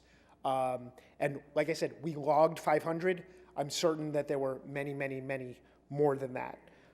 We continue to look for more opportunities, for more partnerships, for more opportunities for people from the business community to come into the schools and speak and share their expertise. There's been a lot of collaboration with the STEAM projects and getting STEAM experts, because we have such a wide range of people in our community, have such diverse and great talents, coming in and helping teachers and presenting what it's like being a scientist or an engineer and all of these things. And these are things that BIE helps facilitate and promote. The BIE's electronic newsletter partnership, News Bites, goes out to over 800 members in the community.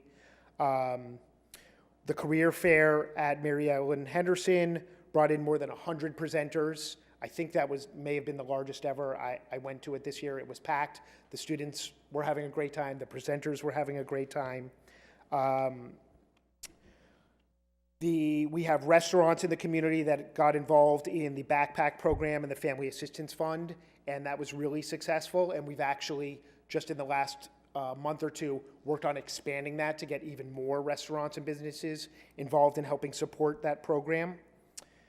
A few weeks ago, I was unable to attend, but the schools recognized 5 partners and 3 Virginia, VSBA, I think it's Virginia School Board Association, Business Honor Roll awardees at the Celebration of Excellence party. That provided a lot of visibility for the partnerships and the work that the businesses do to the schools. I heard from many people who were at that event that they didn't realize how much businesses were involved, and they didn't realize that these awards were given out every year. So it was a really great idea to include the businesses in that celebration, I think, this year.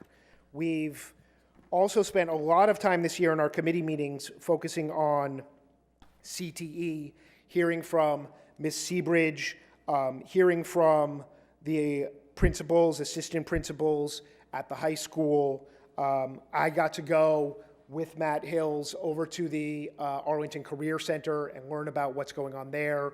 We heard from Nova and learned about the opportunities for high school students to get credit both on our campus and on Nova's campus. And that's something that the committee's really interested in learning more about and continuing to facilitate for our students to explore alternative careers, alternatives to college. And we've already begun brainstorming more about that for next year. And we've begun brainstorming more about how we can continue to communicate to the community all of the wonderful things that the businesses are doing to support the schools in the classrooms and in fundraisers. I want to, as I conclude, and like I said, I'm happy to answer any questions. I want to thank Mary Beth. BIE doesn't happen without Mary Beth. She does more work than I can describe about putting together all of these events, putting together all of these relationships with contacts in the community and contacts within the school, and making sure that they both know about each other and making it happen. And it's really all of the success and all of those, like I said, more than 500 partnerships are really accountable to her hard work. I also want to mention that we're losing Mrs. Harbison, who's been a member of the BIE for many years, and she's retiring, and we're going to miss her, and she's really been a great contributor to the committee as well over the years. Thank you very much, Mr. Pelton. Ms. Gill, would you like to add anything? I just want to say thank you, Eric and Mary Beth, and everyone on the BIE and everyone in our business community for all that you do. Thank you. Ms. Ward? I'd like to also thank you. We really appreciate everything you do for our schools. We obviously can't do it without the help of our local businesses and the people behind them. And of course, Mary Beth, thank you all so much. Just one question. Is there any way you can put a dollar value on this? Mary Beth I know might- it's priceless. but- Might be able to speak better to that. Could you come up so so the studio audience can hear? Thank you. To unveil the dollar value, it's about $300,000 to $350,000 a year if you estimate the hours that people put in. But we're also counting the donations that go through the PTAs from businesses into the schools. So it's hard to kind of separate it out into different things. And I do have a database of that. If you want to parse it, we can't. But it's about $350,000 worth of support from the business community every year. Okay, well, thank you. And it is priceless because it opens up a lot of doors that otherwise, with career-oriented things, you could be setting somebody on a path they wouldn't have known about otherwise, so. Yeah, and if I could actually add one note that reminded me, George Mason this year has a new internship program for seniors. I believe that's new, and a lot of seniors are doing work with businesses from the community during these last few weeks of school as part of this internship program. And that's just another opportunity where they're being exposed to business and how businesses run and how they work with the schools. And I think that that's a great program, and we, on the BI, very much support that as well. All right, well, thank you very much. Any other questions, or? No, Mr. just a Lawrence? comment that in a city as small as us, the fact that you can have 500 partners is a bit mind-boggling, because, I know you don't adhere just to the boundaries of the city. I mean, we've got the Pancake House that left but didn't ever leave, but still, it's an amazing number for a town this size, and I can only imagine the amount of effort it takes. So just thank you, thank you, thank you.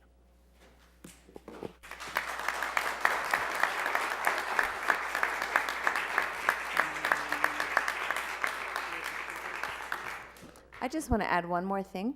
In your report is a link to the partnership directory, and that is my attempt to list all those partnerships. And what I've realized is that to a business, they don't care if they donate in April, so it counts as the 2014 school year, or July, and then it's the 2015 school year. So I have just started to put in every partnership over the years and try to color code it. And the document it's like 60 pages long. It's too long to really look at. But if you have a chance to scroll through the 60 pages, you'll see a lot of really interesting things in there. And that is up on the website as well. Okay, thank you very much. Okay, next we have Health and Wellness Committee. Welcome, Ms. Dakin.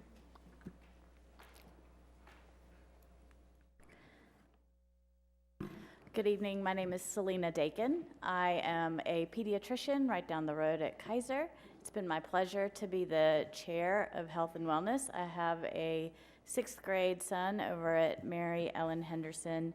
And for me personally, serving on this committee allows me to give some time back to the whole reason I exist, because of my son, and spend all my time paying attention to him, as he will tell me many, many times.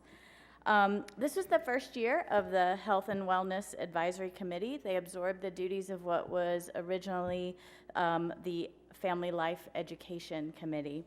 The reason for this was that it was expanded to include a broader scope of interests, because this is a very important topic for students and our educators at all levels.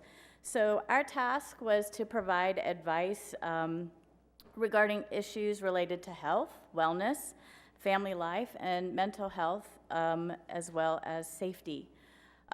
This year, just to highlight a few of the things that we did, having a new scope, our job was really this year to learn and to understand what's happening in the schools before we can really give advice. And I have to say that I was blown away by a lot of the things that I learned this year. And I think next year will be continue to be a learning focus for us. This year we received a fantastic presentation, which was very comprehensive, from Richard Kane regarding nutrition services. In addition to learning about what happens on the day-to-day from school lunches, we also learned about the backpack program, and how he organizes all of the moving parts to make sure all our kids get what they need from a nutritional perspective. We had presentations from Ms. Simon, our public health nurse, to help us keep kids in school, whether it's from a strep throat epidemic or, as we always get those letters, lice. So we heard about a lot of interesting things there. We also had a school safety presentation from Mr. Padilla. This is a very important issue for all our kids from the preschool all the way on up through the high school. And in addition to learning what's being done from the administrative end with safety, we also learned how within the IB learner profile at all levels, how kids learn to make good choices and make safe choices in their daily lives. In addition to that, following citizen comment, it was noted that specifically at TJ Elementary, PE was getting less hours, and so through advising and commentary, next year PE will be increased as they'll be going to a different rotation with all their specials, so we were happy to hear about that. We also received, we were able to attend a fantastic presentation from Ty Bird, the George Mason principal, regarding the Pride survey. It is a survey that it's impressive how many high school students participate in it, where we learn about the various high-risk behaviors related to alcohol and drug use. The real take-home for me was that in some ways, kids are doing less of the risky behaviors. However, they are trying things earlier. Age 12, which is how old my son is, really hit hard. And I think that's an important thing we have to continue to look at as we advise on programming for the kids to help them make good choices. Also, with the legalization of marijuana that has come about, there was a higher activity level and participation in use of marijuana because there has become somewhat of a more casual attitude towards that. So it was an important highlight as well. During that presentation also, the counseling department brought in examples of the use of mindfulness within the curriculum, which is being used at all levels. Again, a great way to help all our kids at all levels manage stress and also manage their own self-awareness. And then at our final meeting, Vicki Gallagher, our excellent athletic trainer, provided an overview of areas to address to maintain teacher, staff, administrative wellness. Because in addition to our kids being well and healthy, we want our educators, my timer is going off, sorry, and I have no idea how to stop it, okay. So she identified 4 key areas, including emotional health, work-life balance, exercise, and healthy eating. With that, our recommendation was that we try to brainstorm with bringing in our PTA, the school board, to create a year of wellness and promote a year of wellness for students and teachers alike. Finally, the last thing I wanted to say was thank you for letting us participate from the citizen perspective and volunteer. It's a great use of my time. I learn a lot, and I think we all do being on these committees. I just wanted to point out there are many, many vacancies on these citizen advisory boards, and if there's any way through school board, think about all your contacts that you can try to get more people involved at this level, whether it's putting announcements through morning announcements, that sort of thing, and get more people to get on these committees. It doesn't take a lot of time, but having more brains and more brain power is always great. Thanks. Thank you very much. Well, first of all, I would ask Mr. Reidinger if he would like to add some. Thank you, Mr. Chairman, and thank you very much, Ms. Dakin. I only had a chance to be on the committee for half a year instead of a full year, but it was exceedingly educational. I learned a lot, and I thought even in the half year that I was there, I saw a lot of great successes, including the discussion with the school system and learning about that there would be more PE. I think it's something a lot of parents, particularly in middle and below, would like to see more athletics and more outside time for their kids. The presentation on mindfulness led to a presentation to the school board at just our last meeting, and I think that will go places. And I love the idea of a year of wellness and trying to do fun things for both students and faculty to increase health and wellness and make it fun at the same time. And I think that's something we can and should explore, and hopefully the board will find a way to work with the Health and Wellness Committee to cause that to move forward and get a lot of additional publicity and have a lot of fun, again, for staff and students. So thank you very much, and my thanks to all of the committee members for the time that they put in.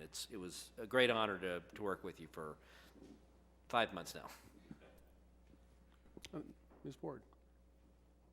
I just want to thank you too, Dr. Dakin, for all your work and your committee's work. I think we're very fortunate to have a pediatrician on this committee. Not many communities get that luck. So thank you again for everything you do, and keep up the good work. Any other comments? I would like first to recognize Kieran Sharp, who is here in the audience, and thank him for his service during the first part of the year, and also for being instrumental in transforming the committee into what we see now. He put in a lot of energy and a lot of hard work to make it happen, and I think it is going to produce some great results. I would also just like to thank you again, Dr. Dakin. I have to say, I think the fact you're a physician at Kaiser is great, because I think they get it about wellness, and I'm glad that you're able to take some of that thinking and help to make it a reality in the committee. All right. Next on our agenda is, do we have any other committee reports, or is that? I'll just point out. We do have several other reports. So they're in the package from the various SAOs, and please take a look at that if you haven't already. I understand that we skipped over section 5.0, item 5.02, externships, and the George Mason MEH schedule. Mr. Hill, are you going to be handling that?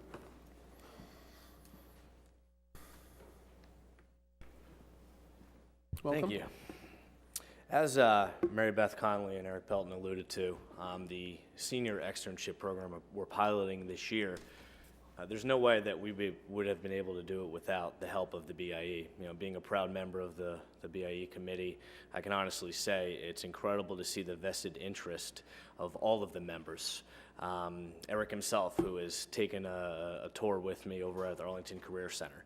They're willing to help, they're willing to assist, and so that was our starting point for what we felt we needed to do in order to really see a successful program begin at George Mason. The purpose of the senior externship program is really for graduating seniors to experience working in a real world career. Also, the possibility of a volunteer project, or really any other area of interest. We recognize this was a clear need, as seniors were finishing with many of their requirements early in June, and we wanted to give them this opportunity throughout the remaining weeks and make it worthwhile, a worthwhile experience. So we decided to run this opportunity from June 13th until June 17th, and this is something we put out to seniors back in March. We notified them that this is an opportunity for them. We want them to take advantage of it. I gave them a list of partnerships in the community, and they really kind of just took off. Just to give you an idea of some of our participants. So we have 109 seniors that will be doing an externship next week. That's 56% of the senior class. Just to give you an idea of some of the programs and jobs that they will be doing, we have students working in Best Buddies, construction, food service, consulting. We have students that will be going to the Pentagon. One of the greatest things, I think, is we have several students that are working at TJ MEH, also at GM. They're recording ebooks, they're organizing music. I think someone mentioned earlier the image design for our computers next year. We have students that are hands-on, they're working in the tech lab, and they're actually designing this image for our students next year with the help of Mr. Knight. We have students that are working with John Brett for FCC TV. We ran the numbers and we saw that about 62% of our participants are actually working in the community, so the whole idea of giving back. And so we're very excited to see what happens with the program, where it goes. Hopefully we can give you guys an update, maybe in a month or two. So. Thank you very much. Any questions, comments? Mr. Lawrence. Just a question. This program started when? This is the first year that we're piloting it. In years past, we've done variations of this, not to this extent where we open it up to all seniors. I know in years past, I've worked with several IB students on certain experiences that they have requested through administration, but nothing as formal as this. So this is the first year that we've actually piloted the program. Okay, and Eric, maybe you're the one to answer this, but didn't this come out of the visioning we had over at MEH in the summer 2 years ago, where we had businesses come and present, and actually people in the audience were asking, why don't we have more students getting involved with local businesses? I mean, I feel like this was an idea that really came out of the community, was heard by the business community, and then the schools acted on it. So I think it's a great example of, everybody coming together toward one goal, which, clearly is going to benefit the kids. I would absolutely agree with that. I wanted to say thank you for undertaking this, because I know it's a lot of work, and I know you have a lot of work already to do. So we appreciate it, and I know the kids do, and we look forward to hearing more about this program in the coming years and how it comes along. Thanks again. Other comments or questions? Mr. Charpentier, do you have anything to add on this? I'm staying quiet because I'm not doing an externship, but I know plenty of people who will, and they're gonna do, I don't know, it's like pretty cool stuff, because it's not only like doing like any sort of like menial task, but it's also like learning, and I know that you request like reflection letters, and so I guess you're emphasizing that point too. So yeah, I think it's beneficial. All right, and let's be blunt. You're doing your externship basically every day, every week, multiple times a week, sitting here with us. So, don't downplay that. Yeah, so. And don't forget to fill out your reflection about that. So. Good point. Well, I'd like to thank you for your hard work in getting this program going. I hope that it will pay dividends in the short term and in the longer term. These graduating seniors are going to have a need for summer jobs, permanent jobs. So with any luck, this will be something that bears fruit in many ways down the road. And I'm looking forward to hearing firsthand from somebody in our household who will be doing that next week. And especially at this time of the year, I think it's good to keep our graduating seniors busy productively. So thank you. Any other questions, comments? Okay, well, thank you again for your hard work. Thank you. Should I stay up for the schedule? He will also be right, and then we presenting have the the George schedule. Mason MEH, we have the GM MEH schedule, yes. All right. So switching gears a little bit, just wanted to give an update on the MEH GM schedule alignment, something that I know Principal Byrd and Principal Harris presented to the board a few months ago. And we believe that we've come up with a wonderful plan for next year. As mentioned, this really was an arduous task that we took on in the beginning of the year. We recognized that we had, close to about 27 students who were taking classes at George Mason. That number is only going to continue to rise, and based on the numbers we have for next year, they will rise. So we recognized, to put it bluntly, how difficult it was. We basically had to take 8 blocks, because MEH is on an 8-block schedule, and somehow managed to put those 8 blocks into 7 blocks, which is what the George Mason schedule is on. So after working with Mr. Harris, Mr. Pepper, we think we've accomplished that. What we did throughout the process is we surveyed parents and stakeholders. We held several meetings. We did some outreach to the PTA forum just to kind of hear some of their feedback. We recognized that there may have been some concerns with, for example, students riding the same bus. And that was something that we decided to explore. That was a possibility. In doing so, we ran into a couple of significant barriers.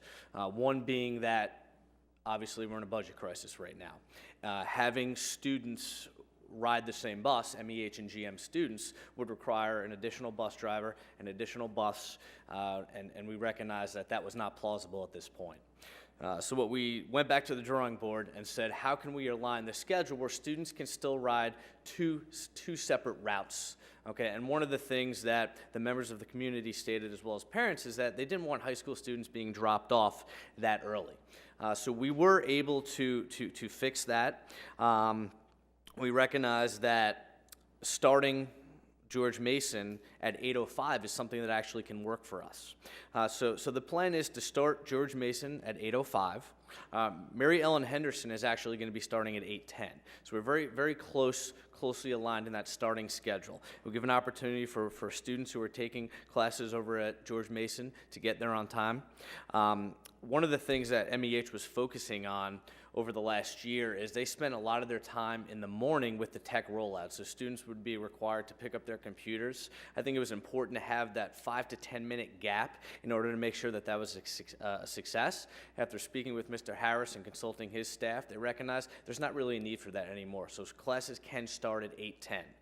We were able to align certain classes such as Husky Flex, Flex Enrichment, condense some of the lunches, all in an effort to make sure that MEH ended at the same time as George Mason, which was at 3 o'clock. So both schools will be ending at the same time. What it has allowed us to do is for MEH students to take a total, if possible, of 7 opportunities during the day where they can come over to George Mason and take those classes. We were experiencing some difficulties over the last few years where many students who were taking foreign languages, math, higher level classes, they were only able to do so for 1 or 2 of the 7 blocks that we had throughout the day. So we really feel like now giving students 5 additional opportunities and having many students who are going to be joining us, many more students are going to be joining us next year, that we've addressed those issues. So once again, to recap, we will be doing separate runs. George Mason will be starting at 8:05 and ending at 3 o'clock. Mary Ellen Henderson will be starting at 8:10 and ending at 3 o'clock. And so we feel we're in a good place for next year, and we're very happy that the community has spoken, and we've sent out letters to parents at MEH as well as to GM, just notifying them of the minor changes. Thank you very much, Mr. Hills. Any questions? Mr. Reagan. So I'm a little confused. Does this still involve the extra time at the start of the day and the end of the day for the George Mason students? Can you repeat the beginning of the question? I'm sorry. Is it the case that the George Mason students still, at least as my recollection from the prior presentations, take a earlier bus run and arrive at school earlier than the MEH students, and Yes. then have a time which has been described as dead time? I think the people who like the schedule change would use a different term, at the close of the day before they ride the buses home. Yes, that is accurate. Our students right now begin arriving anywhere between 7:33 and 7:36. All the way up till about probably 7:47. And so what we're doing is we're moving back our schedule by 5 minutes. So instead of students actually needing to start class at 8, it's 8:05. That's the only difference. So we don't believe that there is a significant more amount of actual dead time that you speak of. I think it's an opportunity for students to clearly, touch base with teachers. We see students use the library as a place to kind of transition in for that day. And then at the end of the day, what we've recognized is we have many students who take advantage of the opportunities of extra help after school, including our writing lab that is open. We have students that will touch base with teachers prior to practice. And there's a significant number of students that are actually not riding the bus. After doing some sample runs and speaking with Nancy Hendrickson, we determined that the number of students that actually ride the bus in the morning are not on par with the number of students that ride in the afternoon, meaning that we do not need the number of buses. I think there's 11 in the afternoon. And what that means is that the buses will return from MEH. They will get back to George Mason anytime between 3:16 and 3:20. At that time, they will be taking home the students who remain. But it also kind of gives them an opportunity at the end of the day to get any work done that they need. So have there been any changes made in the schedule since the proposal was first described to the board? Yeah, the only change is that, as discussed, we are not doing one run. We are sticking with the 2 runs, and no other changes have been made at this point. Other questions? Just a couple of quick questions. How many students from MEH do you forecast taking advantage of this program in the coming year? We're looking probably at about 50 for next year, 50 total students. It's a combination, as I mentioned, of them enrolling in foreign language classes. We have many students taking math classes. That number will continue to grow as high C opportunities become available for students. So we're looking at about 50 for next year. That's not set in stone because MEH is still putting their schedule requests in, but that's what we anticipate for next year. So they'll be participating, they'll be eligible to participate in high C as well? Yes. Okay. And in terms of, I know there's been a new set of online language courses. Will those be made available to MEH students as well?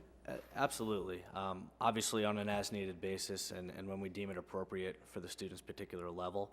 And I think for all high C courses, that's the same. You know, when we're talking about 8th grade students who want to enroll in a particular course, we want to make sure that we're checking with their counselors, checking with their current teachers to make sure that they can handle the rigor of the course. So yes, that will be available.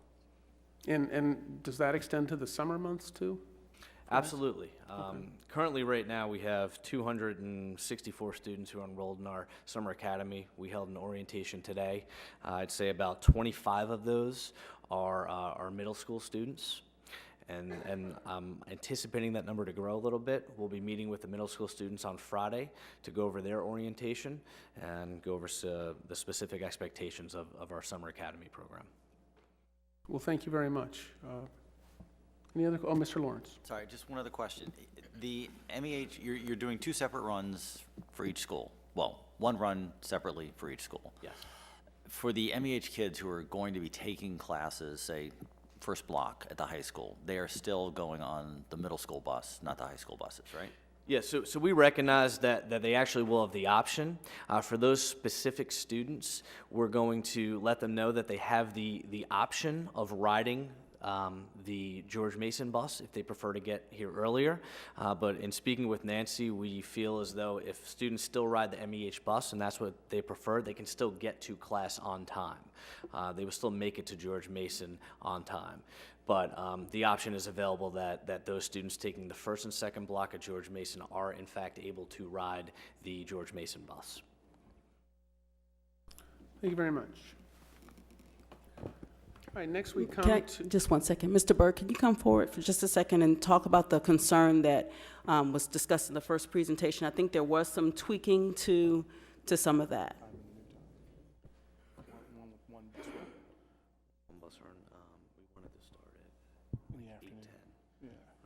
Yeah, so Mr. Ridinger, you asked about the changes from my original presentation with Mr. Harrison. And when we went to 1 bus run, it greatly reduced the amount of time at the beginning and the end of the school day, the dead time that we were concerned about. So we've reduced it because of the 2 bus runs as opposed to the 1.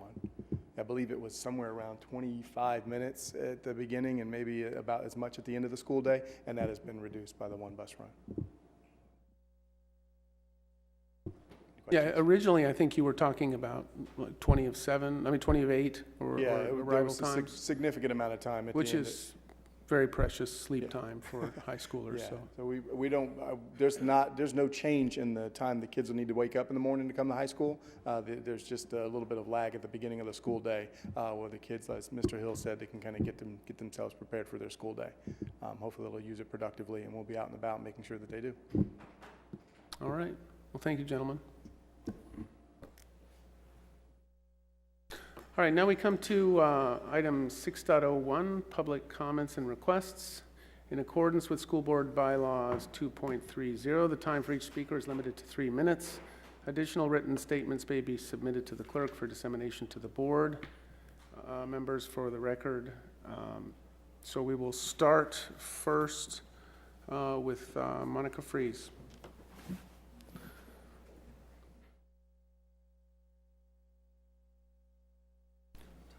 Welcome. Thank you. Good evening. Monica Fries, and I reside at 415 Poplar Drive. Today, I sent an email to the board and city council regarding the George Mason High School campus expansion. I stated my strong support for the decoupling of the high school construction from the PPEA process. Decoupling the process will allow for more public input and, importantly, for increased competition among the bidders. In my email, I provided cost information for the recently completed Wakefield High School that was constructed in Arlington in 2013, which had building costs and site costs of $88.3 million. And I also shared cost info for the construction of a school in Prince William County that received bids in 2013 for construction costs of $97.9 million with a swimming pool and $89.4 million without. These numbers to me demonstrate that we need more competition in our bids, and the student capacity size for both the Wakefield and Prince William County schools both encompass over 2,000 students. I also urge that you take the time to review the design elements of the new Wakefield High School and compare them to the box that we are being offered currently for GMH. If we are spending the same or more money, then we should expect better design and more for our dollars. Finally, I discussed that some have suggested we consider building a for-profit sports center complex with indoor-outdoor soccer fields, baseball fields, lacrosse fields, etc., that could be used by our city residents and others outside the city. This is an idea that should be explored further, and the decoupling process will allow us to consider these and other thoughtful ideas. With that, I'd just like to thank you very much for your time and consideration for these matters. Thank you very much. Next up, we have Amy Trombo.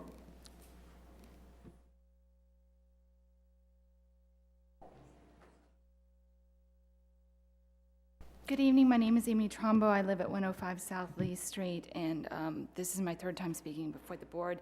The topic tonight was technology. I appreciate the conversation. I have a perspective on the technology. I had 2 that graduated before Computers BC and 2 now that will graduate with them. My 7th grader, we've seen good and we've seen bad. And there are some things that you all can do as yourselves, as your members, that could really help. And I hope that you will look at safety, physical safety of our students first in technology. My son was a 6th grader last year, went to plug his computer in at school and plugged his finger in. He got a very significant shock. He still has residual injury from it a year later. But it was the end of the day, so he didn't go to the clinic. He got on the bus and came home. And when I got to him 2 hours later, he was in terrible pain. And I learned, and then I went to the emergency room, and electrical shock can be fatal up to 24 hours in advance. And my concern was I was never told about it until my kid complained of pain. And I went to the principal, the superintendent, and the school board. Mr. Castillo, you might remember my emails to you and Ms. Ward and Mr. Lawrence last year, wondering why there wasn't a policy here, because what happened was the teacher, if it's an educational reason, the teacher can contact the parent. But when it is a health-related issue, it has to be the clinic. My kid could have died if I didn't know about what happened. I don't care who calls me. That's a procedural problem, and you guys need to fix that. Parents need to know when their children are injured in school. As a 7th grader this year, my son is one of those fortunate students who goes to George Mason. The second day of school, well, he came home with a laptop 24/7. And 6:30 in the morning, I would wake him up for weeks and weeks and weeks. I would go upstairs, and he was in bed with his laptop. The computer was laying on the bed next to his face. He fell asleep with his glasses. So we'd take the computer away at 11 o'clock at night, and it would sneak back upstairs. Then we would take it away and hide it in our bedroom, and it would sneak back upstairs. Weeks, I didn't know who to call for help. At back to school night, it would really have been helpful if somebody had said, hey, if you have a problem, this is who you email, this is who you call. I didn't know that. And I think that that's something that could be easily fixed. So please address our students' safety, physical safety in the technology as you look at it. Thank you. Thank you very much. Okay, next up we have Mark Cottrell.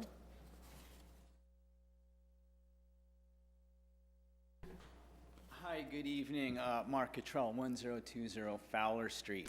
So, when crimes happen in the community, there's always ways to kind of justify it. Emotional stress led to some behavioral dysregulation. We find cognitive ways. We do some cognitive gymnastics to find a way to I don't know, let somebody off the hook. As we know, Michael Gardner was arrested for terrible crimes. He's a child rapist here in the community. And sitting to my left here in the second row, Nick Benton, the owner of Falls Church News Press, wrote a letter of support for a convicted child rapist. And crimes are so bad that he took a plea deal for 20 years. He pled guilty in order to get a lighter thing. And so the school board last year presented Nick Benton with an award. And this is concerning because we have somebody who publicly sought leniency for a convicted child rapist. And the school board has now linked itself to it. The impression is not good. So my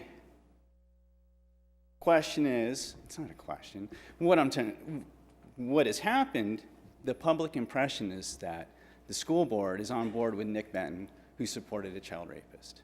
That's the public impression.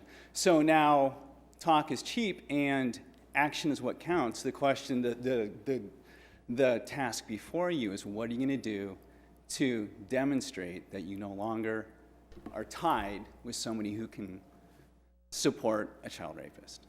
And I'm not really sure I'm getting through. I see two people looking down. Thank you. So, you are now linked with somebody who supports a child rapist. And you are the school board, and you do education and safety. So there's this disconnect that you really got to address. How are you going to disconnect from somebody who supports a child rapist? Thank you. Okay, next up we have Allison Kutchma.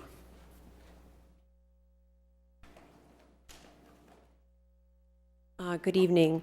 A couple of things.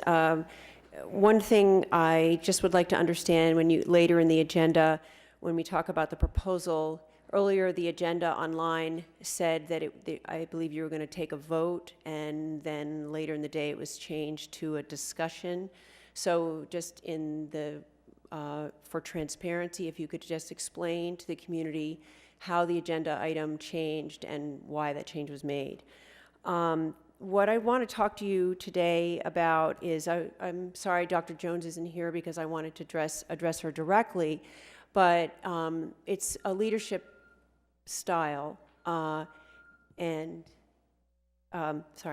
it's a leadership style, and it goes to the Bell schedule. And there was a community meeting a couple of months ago about the Bell schedule, and the community is given the impression that our thoughts and that it matters what we think. And historically, what I've seen in this leadership is that it's going to happen, And let's have a couple meetings so the community feels like they buy in, that they are part of the decision. And maybe there's some factors around the edges that are changed, but the decision has been made, like the technology. I mean, the decision had been made, and it was rolled out, and then we solved problems after the fact. And so with this bell schedule, there was a public meeting, and the community was pretty split about that for a variety of reasons, and not the least of which the concern was that there's going to be, and now the start times are 5 minutes apart, but there's going to be a tremendous amount of congestion, and you have teen drivers, and you have parents dropping middle school students and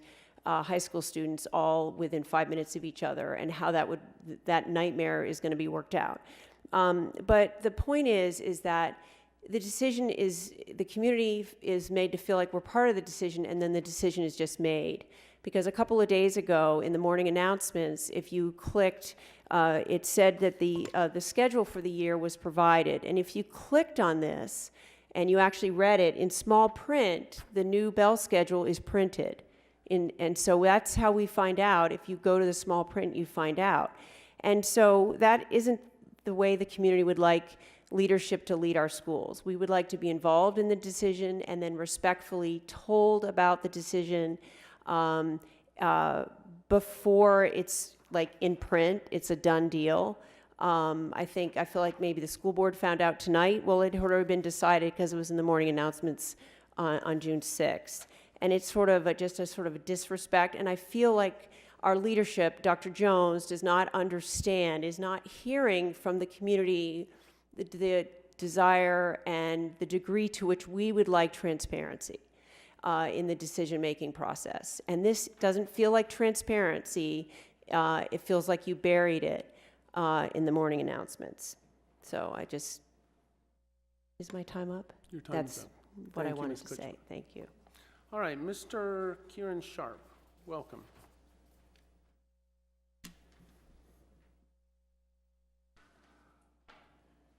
Good evening, Kieran Sharp, 408 Southwest Street.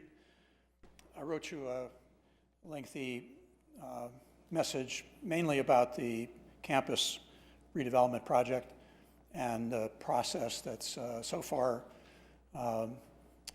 gone to this point, but I was encouraging you to delay releasing the RFP, at least as you initially had on your agenda this evening, that you might authorize its release with your vote tonight. I think there are still several questions that are outstanding, and I tried to illustrate some of those by referring to some of the questions that were accompanying the presentations on your most recent joint meeting with the council. Mr. Lawrence had some questions about whether the community feels that the project is affordable. Mr. Ankuma had questions about whether the confidentiality would continue if confidentiality restrictions would continue if there was a decoupling of the process. Those kinds of questions, I think, should be attempted to be immediately addressed, and to do so through a collaborative process, not just with a single forum or other community meeting, but a collaborative process that can engage the community, help them to understand what is still to be resolved, and help get the community involved in it. I think Eric Pelton is a very strong advocate for bringing additional members into the process, and I think his presentation tonight about how well connected he is with the business community has a way of showing how the important commercial aspect of the process could be enhanced with the participation that he and others could bring to that portion of the process. I also want to highlight I want to urge you to frequently engage with your counterparts on the council to see if there are ways to obtain voluntary offers of additional public land of additional private land for public use, either for schools or parks or other types of public uses. I think it's unfortunate that there might be a focus currently on attempting to use eminent domain to acquire private land. I think that should be the rare type of strategy that's used. Instead, there should be a more ongoing and regular process that is outlined for the community as to how that can take place. And I just urge you to look back at the process by which we acquired some property next to TJ as a way that that kind of thing can happen on an ongoing basis. Thank you, Mr. Sharp. I appreciate your comments. Next up, we have Rohini Winters.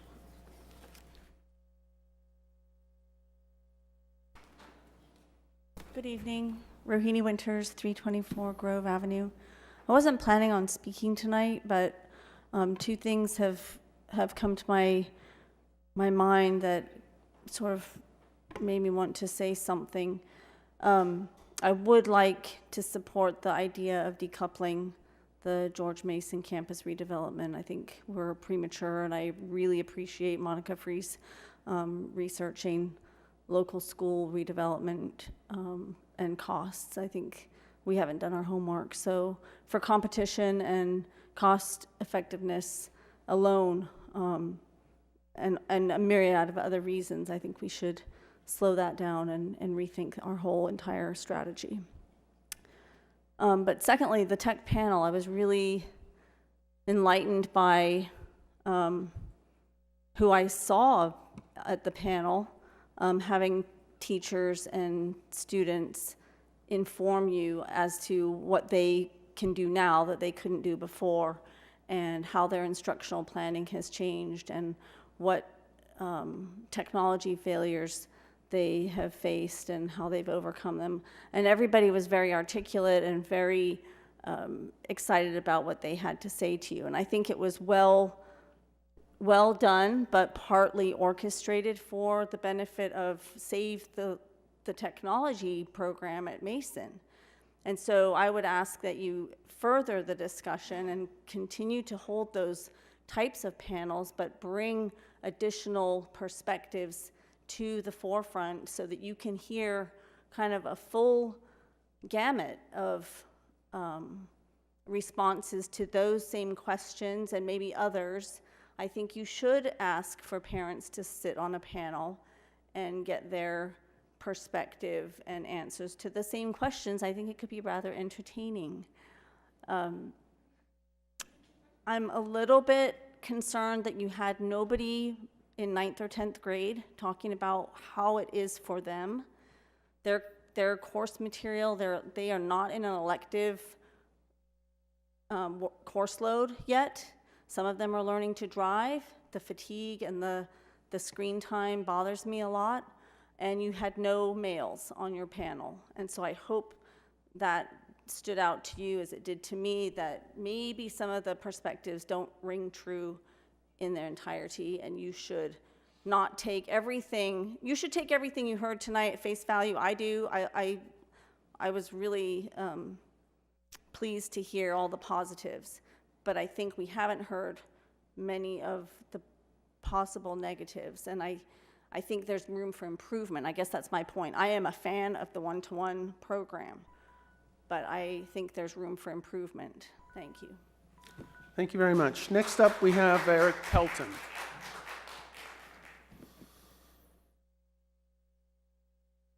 Welcome back. Good evening again. As you know, my name is Eric Pelton. I'm at 303 North Oak Street. I have many concerns and questions and just 3 minutes tonight. I wish I had time to address in detail concerns regarding Mount Daniel, the high school PPP process, technology in the schools, and a recap of the recent budget deliberations. But since my time is brief, I will focus on one overarching concern. That would be openness or transparency. The CAFR audit conducted by Brown Edwards is not in any detail. It relies solely on information provided by the city, and I do not believe that it evaluates where, how, and when money was spent, and whether it truly aligns with funds that were budgeted. It is not truly transparent, and it is more focused on the overall financial health of the city rather than the schools. If a more thorough school audit were commissioned and revealed no problems, that would be fantastic. If it were commissioned and did reveal problems, then we would need to know about them yesterday. But if such an audit is not commissioned at all, we, the taxpayers, and you don't know what we don't know.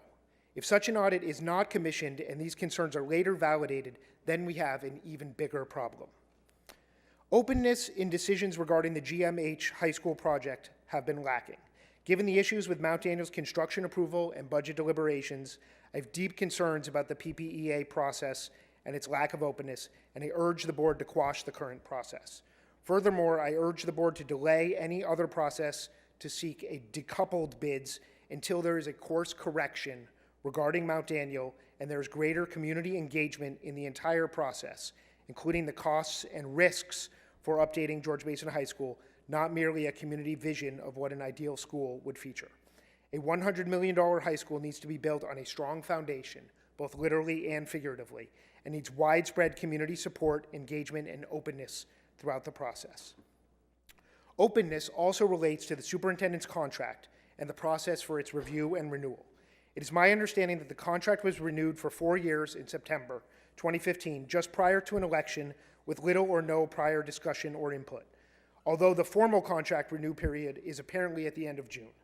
An open process would discuss the performance reviews and renewal in public and allow for community input.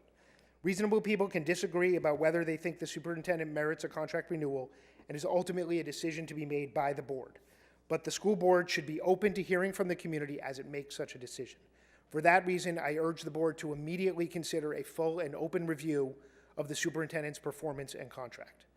As we move towards summer and the next school year, I hope that the board and the school system will be more mindful of the concerns in the community and will be more open to listening to the community and open to changing some of its habits. Thank you for your time. Thank you, Mr. Pelton. Next, we have Melissa Damon.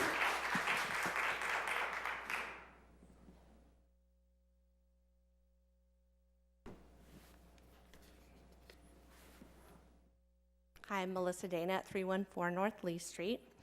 I also am in favor of the decoupling, as you've heard from other people tonight. And I actually wanted to talk about the technology panel that we just heard from, which was great. I really enjoyed hearing from two very professional, wonderful high school teachers that we have, and some of our obviously brilliant children who attend the high school. Some things that I heard that I appreciate are that we use technology for research, collaboration, enhanced access to information, improved communication. These are all appropriate and good uses, balanced uses of technology. I appreciated Mr. Stewart's comment that he tries to emphasize a healthy, balanced use, and that he tries to teach kids to know when to close the laptop, and that Ms. Weston still emphasizes engaging face-to-face with her kids in the classroom. There are some concerns that were not addressed. The first one is note-taking.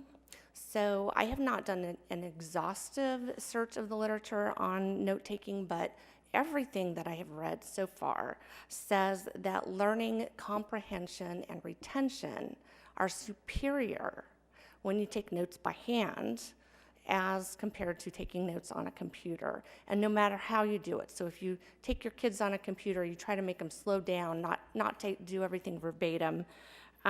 You let them review their notes before the test, whatever. However you do it, the study always turns out that note-taking by hand is superior. So I just wonder why we would allow children to take notes on a computer. The other issue I have is the requirement for teachers to have 20 hours of professional development in technology, and that is mandated to them in a way that requires school time. The survey that I read from the 2012-2013 school year of George Mason teachers says that they prefer to do their professional development in technology in a more informal way and on their own time. So I would ask that maybe the school board ask the superintendent to review that policy. And then the last thing I have to say is teacher input. So I did reach out to some teachers I know at George Mason when I discovered there was this technology panel and asked them, are you coming to speak, because we would like to hear. And I was surprised to learn that they not only were not aware, or I should say they were not offered the opportunity to speak on technology, but they were not even aware that this panel was taking place tonight.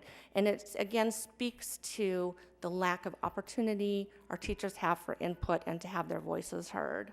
Thank you. Thank you very much. Next, we have Christina Rice.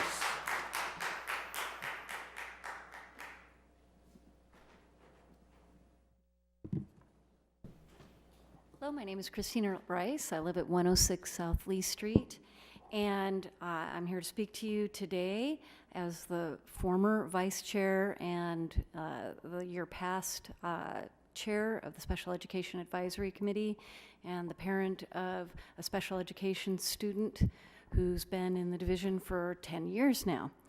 I think you obviously notice the lack of an annual report tonight from the Special Education Advisory Committee, because supposedly that was waived, and the Special Education Advisory Committee is a state-mandated committee with functions mandated by the Virginia Department of Education. So waiving a report is really not acceptable.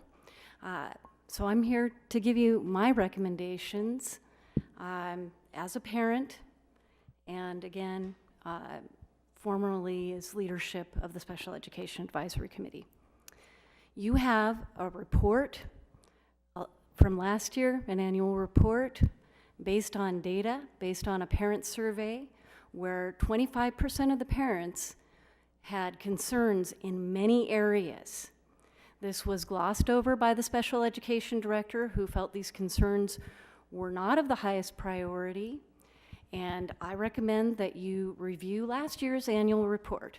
There's about 7 pages of content, not 13, when you have, as a board, a format for reports that takes up 2 columns and puts things in a natural, very difficult to read format.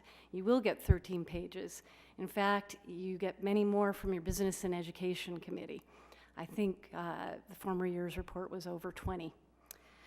My other recommendation is, since you have chosen to disband the committee and appoint new members, and I don't know if you already have your appointments set up, that you appoint the members based on competence, that you look at their resumes and see what they will bring. Will they be able to represent the body of special education parents, students, families, and the community? Or are these neighbors, friends, are there other alliances happening that will not be conducive to the voices of parents being heard and the needs of children being met? All right. So I would also recommend that you ensure that the members of the Special Education Advisory Committee fulfill their role and their mandate to do outreach to other special education parents, and that administration doesn't block that under the guise of confidentiality. Thank you very much. Thank you very much, Ms. Rice. All right, now we come to section 7, the closed meeting. Would somebody move us into closed?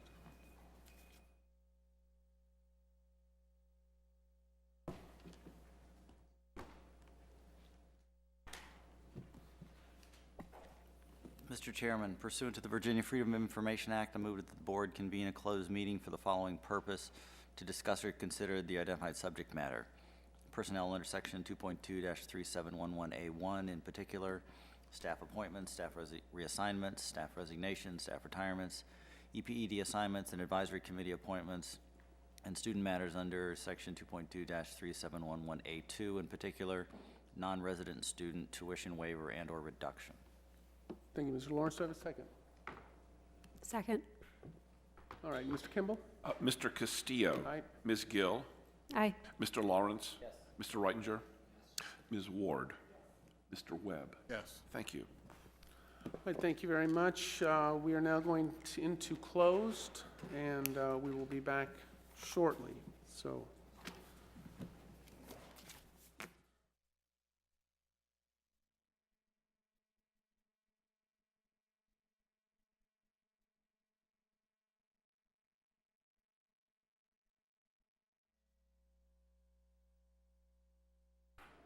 Oh, would somebody move us back into open and certify the closed meeting? I move that we reconvene in an open session. Second. Thank you, Mr. Webb. All in favor? Aye. Any opposed or abstaining? No? All right, now would somebody certify our closed meeting? Whereas the Falls Church City Public School Board has convened a closed meeting on this date pursuant to an affirmative recorded vote and in accordance with the provisions of the Virginia Freedom of Information Act, and whereas Section 2.2-3711, subsection B of the Code of Virginia requires a certification by the school board that such closed meeting was conducted in conformity with Virginia law. Now therefore be it resolved that the Falls Church City Public School Board hereby certifies that to the best of each member's knowledge, 1, only public business matters lawfully exempted from open meeting requirement by Virginia law were discussed in the closed meeting to which the certification applies, and 2, only such public business matters as were identified in the motion convening the closed meeting were heard, discussed, or considered. Thank you, Ms. Gill. Do I have a second? Second. Thank you, Mr. Webb. Mr. Kimball? Yes. Mr. Castillo? Aye. Ms. Gill? Aye. Mr. Lawrence? Mr. Reitinger? Ms. Ward? Ms. Ward? Yes. Mr. Webb? Yes. Thank you. All right, thank you. Now we come to Section 9, the consent agenda. I would seek unanimous consent to adopt the consent agenda. So without objection, so ordered. Now we come to Section 10, appointment of student representative to the school board. Mr. Charpentier? All right, and Gabriel, if you want to come. So this is Gabriel Perez. He's a rising senior, and my last gift to you then is him. So he was elected by the student government at George Mason, and we had several qualified candidates, and he still stood out. I heard great testimonies about his character and his ability, and personally I felt that his ability to connect very quickly with anyone. He's also had a lot of experience in interesting areas. Like he's had leadership experience with junior ROTC and some unique experiences, like working 2 summers at the embassy in Lima, Peru. So he's worked with a lot of different people, and I think that's a very unique skill that he brings to you. And so I warned him that he would have to say a few words, so I'll leave it up to him. All right, well, first of all, we will need a motion. Mr. Chairman, I move that the school board approve the appointment of Gabriel Perez as the student representative to the school board for a term ending June 30, 2017. Thank you, Mr. Lawrence. Do I have a second? Well, I think the tie goes to Mr. Reitinger. Mr. Kimball, would you call the roll? Certainly. Mr. Castillo? Aye. Ms. Gill? Aye. Mr. Lawrence? Yes. Mr. Reitinger? Ms. Ward? Yes. Mr. Webb? Yes. Thank you. Congratulations. Yes, congratulations. So I would invite you now to give us your thoughts at this point. Okay. Well, hi. As you know, my name's Gabriel. To start off, thank you. This is a huge opportunity. I won't lie. When I saw this notification come up on Schoology, I put my application on as a whim. I'm new here. This is actually my first time living in the States. So as a new student, I didn't really think I'd have the qualifications to join you guys here. But I do think, I have a lot that I can bring to the table. I'm very open. I'm very willing to learn. So anything that, any advice, any suggestions that will help me do better for this position, I'm completely willing to take. But more than anything, thank you, Dorian, for giving me this opportunity, for looking at me and for accepting me. And then thank you guys for, again, giving me this opportunity to be that voice that, you know, not only the high school, but this amazing school system that we have, the elementary, the middle school, the community. You know, I hope that I can give you guys what you need, and I can, you know, be what you guys expect of me. So thank you very much, and I look very forward to working with you guys for the next year. As do we. Thank you very much. Any questions or comments from the board? No, I would just say you've got a tough act to follow.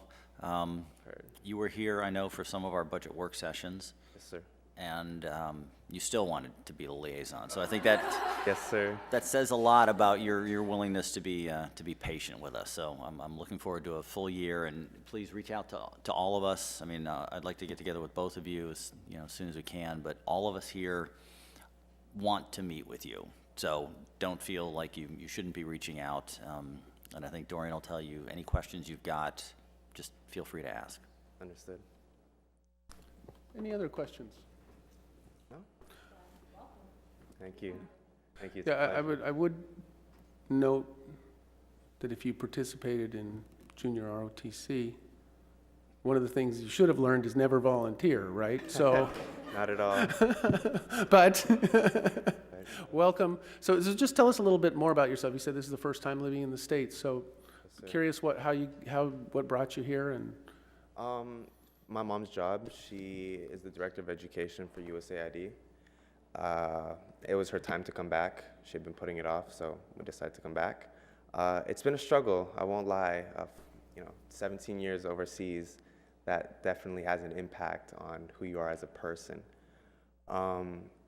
So I've had my struggles trying to adjust to the new environment, the new school system definitely. It's completely different. But it's been a lovely experience. I think it's one that I'm glad I have. I'm glad I came back before college. And I've continued to grow as a person. So I've had my struggles, I've had my ups and downs, but it's a learning process that I wouldn't give for anything. Well, we look forward to working with you, and as Mr. Lawrence said, Mr. Charpentier he leaves big shoes to fill, but I'm confident that with his guidance, and as Mr. Lawrence said, please reach out to all of us. We'd love to have a chance to talk with you and really to make the maximum use of your skills and your input in the coming years. So, be careful what you wish for. You've got it now, and we look forward to a productive year. So again, congratulations. Thank you, it's a pleasure.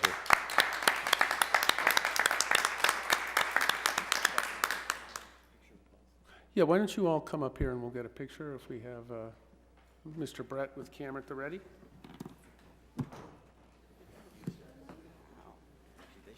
Yeah, guys, just come on up here.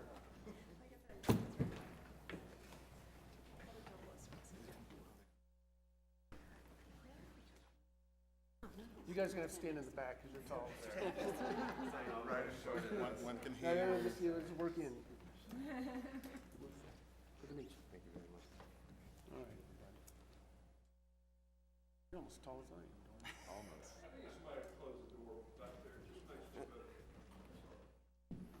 So picky.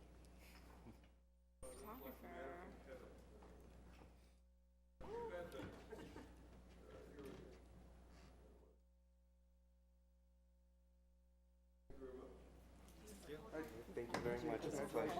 I look forward.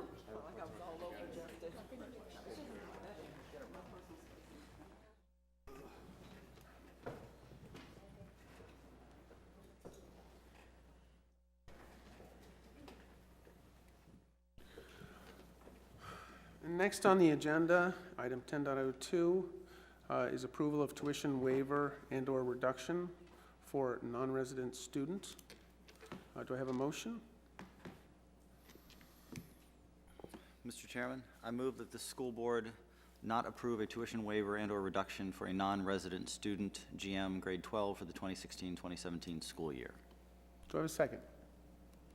Second. Thank you, Ms. Gill. All in favor, say aye. Aye. Aye. Any opposed?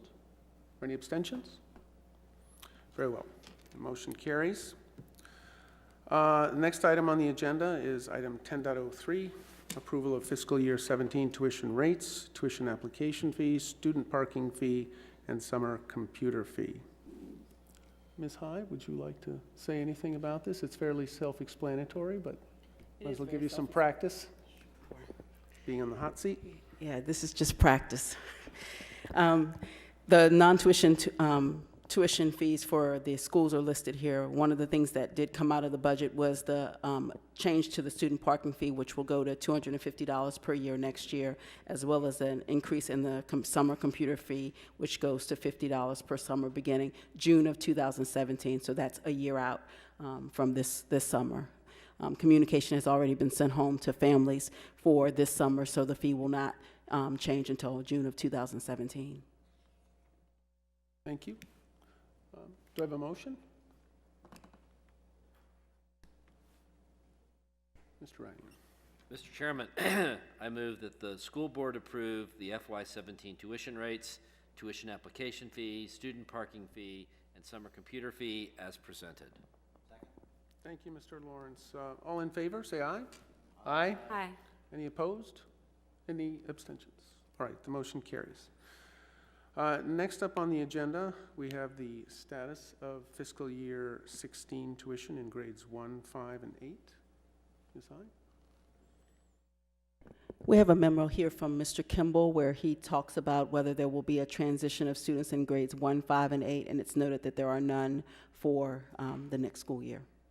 Mr. Kimball, anything you'd like to elaborate on? It's simply that many years ago, the school board did put in place a policy that students in the final grade at each of the building locations, Mount Daniel, which would be first, Thomas Jefferson, which would be fifth, and then Mary Ellen Henderson, eighth grade, that in addition to making sure that tuition, non-resident tuition-paying students were in good standing financially, behaviorally, and academically, in light of burgeoning student enrollments to, in fact, take that opportunity with the change between school buildings to see if in fact it might be necessary to decline continuing keeping the students here.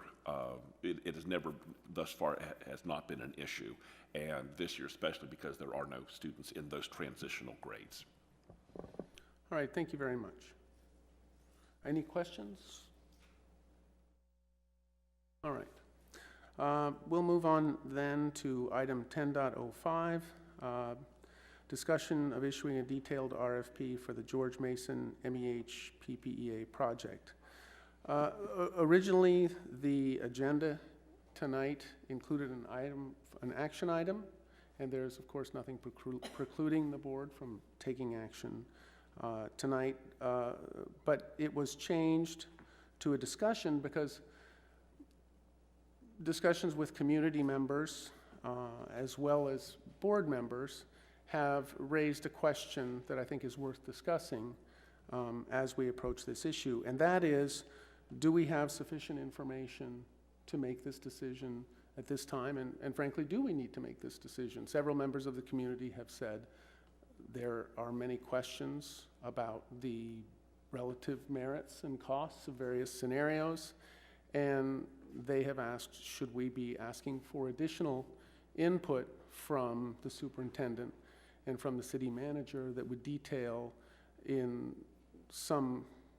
some greater granularity what the possibilities are for especially the financing and timing issues with respect to proceeding with the request for the detailed RFP or taking some other course of action, and those courses of action and those scenarios are many.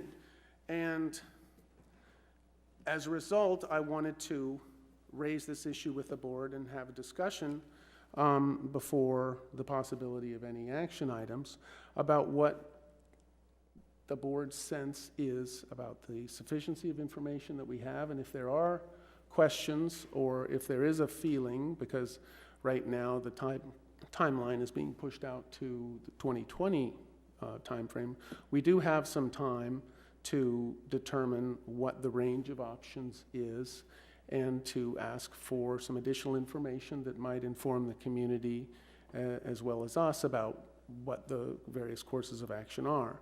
And so with that, I'll throw it open to discussion to see if there is a desire on the part of certain members, and if there is a sense of the board as a whole that additional information would be useful, and if so, what? Or failing that, if there is a sense that there is clarity about what the future holds for courses of action. Of course, people can raise a motion, and we can see if it has legs. So with that, I'll throw it open to discussion. Ms. Gill. So I apologize, I was not able to attend the meeting last week. If I did get caught up on it. I'm just curious as to what community member questions there are that we can answer within the bounds of the confidentiality provisions of the PPA. I know that there are more things that we could ask and find out, but are there more things that we could ask, find out, and then share? And I feel like we've kind of reached the end of that point. We've asked a lot of questions. We've got a lot of information back. I think the proposers have been really patient with us. And so I don't know if something at that meeting came out that there are things that we could ask and give to the community that would be useful to them. Well, I think, and Mr. Horn, you can weigh in on the parameters, but I think the question that was posed to me by board members as well as members of the community is, with respect to decoupling options, what are the relative potential ballpark costs of taking that approach? And if there is a desire to try to do something on a phased basis, what would that look like? And some have asked for additional information on the scenarios so as to understand if there's a spectrum of options that would be ranging anywhere from considering what the existing process might hold to trying something that would be phased with development or without development. What would a renovation look like? We've had some numbers and estimates on that, but I think there's a feeling that additional information, perhaps from a third party, could provide some additional inputs as well. One of the wild cards in this whole equation is the effect of time on George Mason, and it's kind of like, do I hold on to my 2004 Sienna minivan for another year and hope that I don't need a new transmission? So it would be trying to get a better sense of what the spectrum of options is and how that dovetails with the financing options as well. And I think this all is rooted in, do we have to make this decision now? And if not, is there more information that we could or should be getting?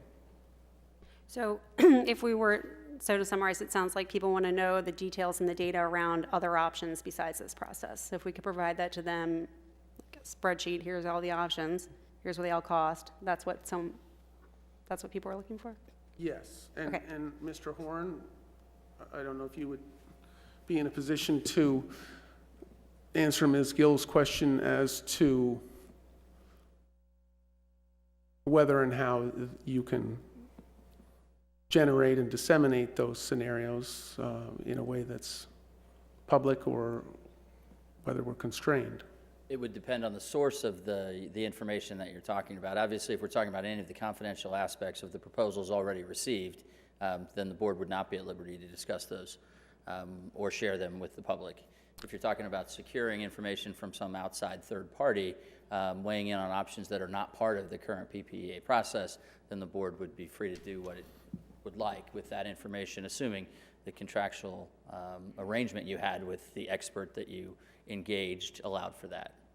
So if we hired Acme architects who had no nexus or not to this process or knowledge of the information contained in the confidential proposals, then that would be fair game. That's correct.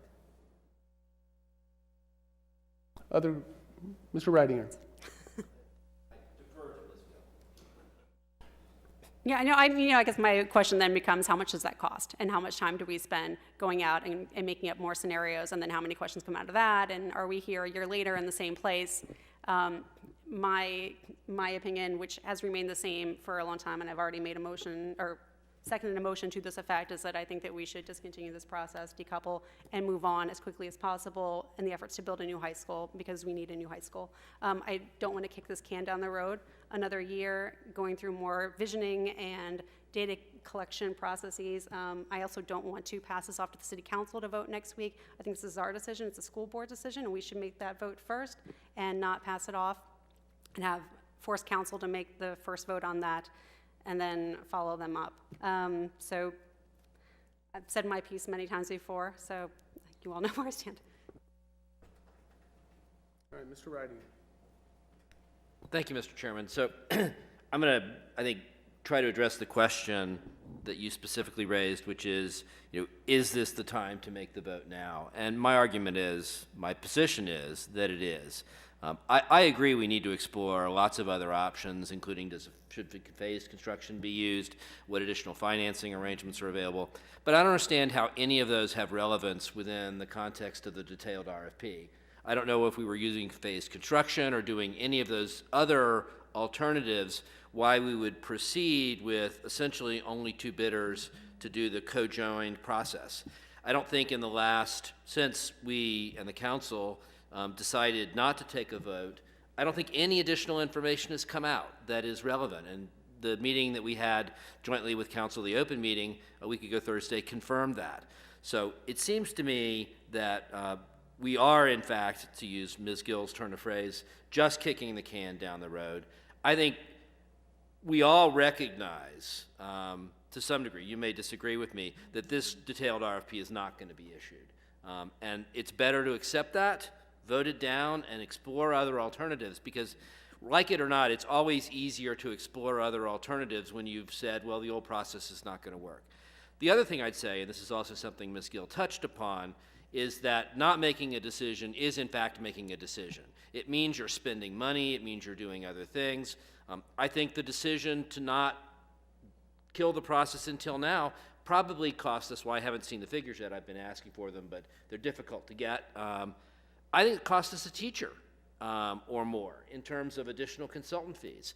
So while we'll spend some of that money exploring alternatives, regardless of whether we formally get rid of the detailed RFP or wait until we get that additional information to get rid of the detailed RFP, it feels to me like we've got the information we need now to say that we don't need to continue down this road. And I understand I may not have a majority of the board members who think that. I actually think there are a majority of board members who think that. But that is where I am. My view has not changed, and I think we, as the chairman suggested, we should explore lots of different alternatives, but I think we should do it within, unconstrained by the legal parameters of the RFP process, which, while well-intentioned, and I think a good idea at the time, has proven to be too complicated and too restricting to both public input and competition to give us the result that we want. Thank you. Okay, other questions or comments? Mr. Lawrence. I attended the meeting, I don't know whether it was last Thursday or Friday morning. And frankly, I'm definitely leaning toward saying we should not take a vote tonight and kill it. I think we may get to that point. Right now, I'm just not there. My biggest concern, frankly, is we still don't know, and I said this at the joint meeting with the council, we still don't really know what we can afford. And I think doing anything until we know that is premature, because then we're pretending we're moving forward in one course when in fact we're not. We're simply stopping one thing and pretending that we're also going in another direction. I want to choose to go in another direction when we're choosing to go in another direction knowing more than we do now. And it's not kicking the can down for a year. It's not indefinitely delaying the process. But, you know, after basically 3 business days from the meeting we had with the council, I'm not ready to kill the PPEA right now. Other comments? Mr. Webb. Thank you, Mr. Chairman. For me, taking part in that same meeting on Thursday, I will say that for the last couple of these meetings that we had over the last several months, I have had the struggle of seeing the process that we're going through of being one that's going to be a fruitful one. I think we have had and gotten a lot of information to the point of comments and questions at those meetings that we've had, kind of circling and coming back in different iterations of the same questions that we've been asking for this from the start of this process.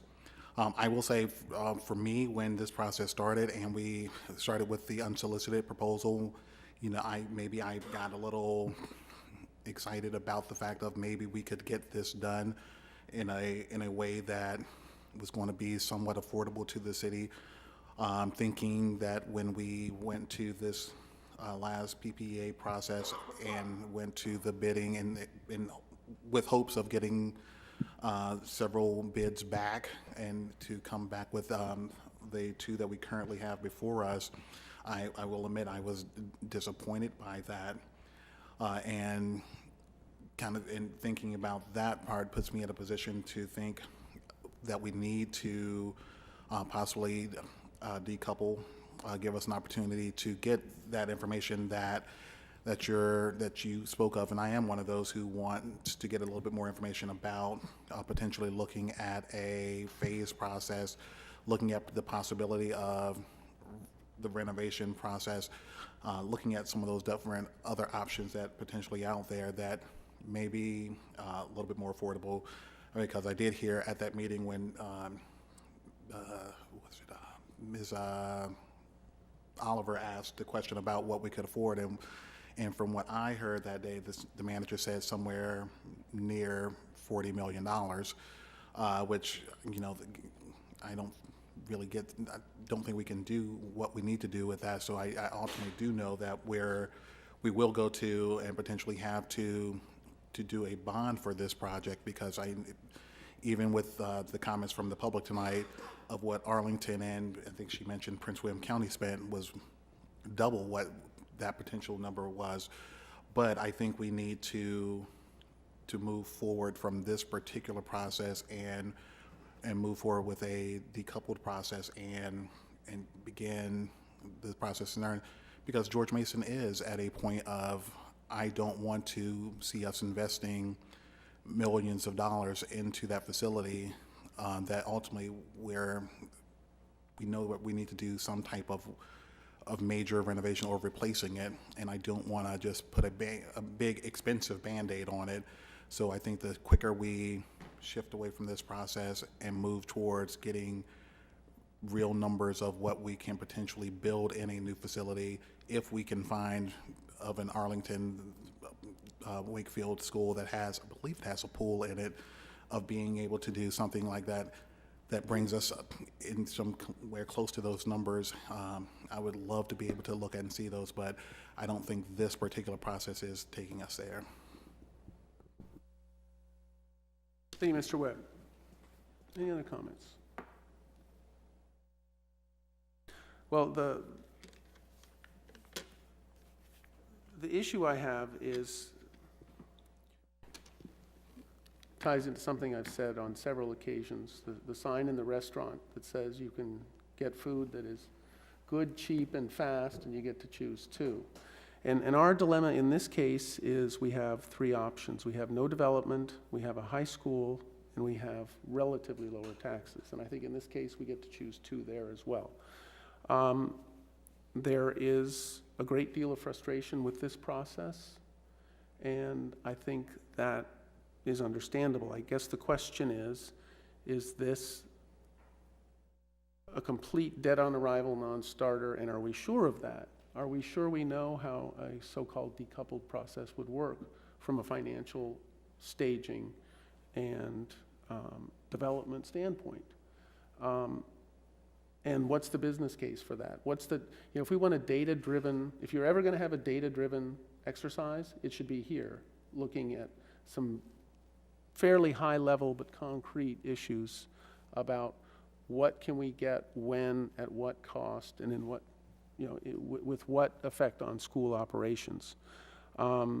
Schools such as Washington and Lee and Wakefield were fortunate in that there was a configuration with fields that allowed a school to be built in parallel,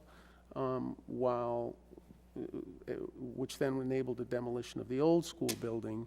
In the case of a George Mason, I think we would be looking more at a Marshall or Yorktown kind of scenario where we would be renovating in place. With respect to a decoupled solution, would we be talking about one that contemplates development down the road?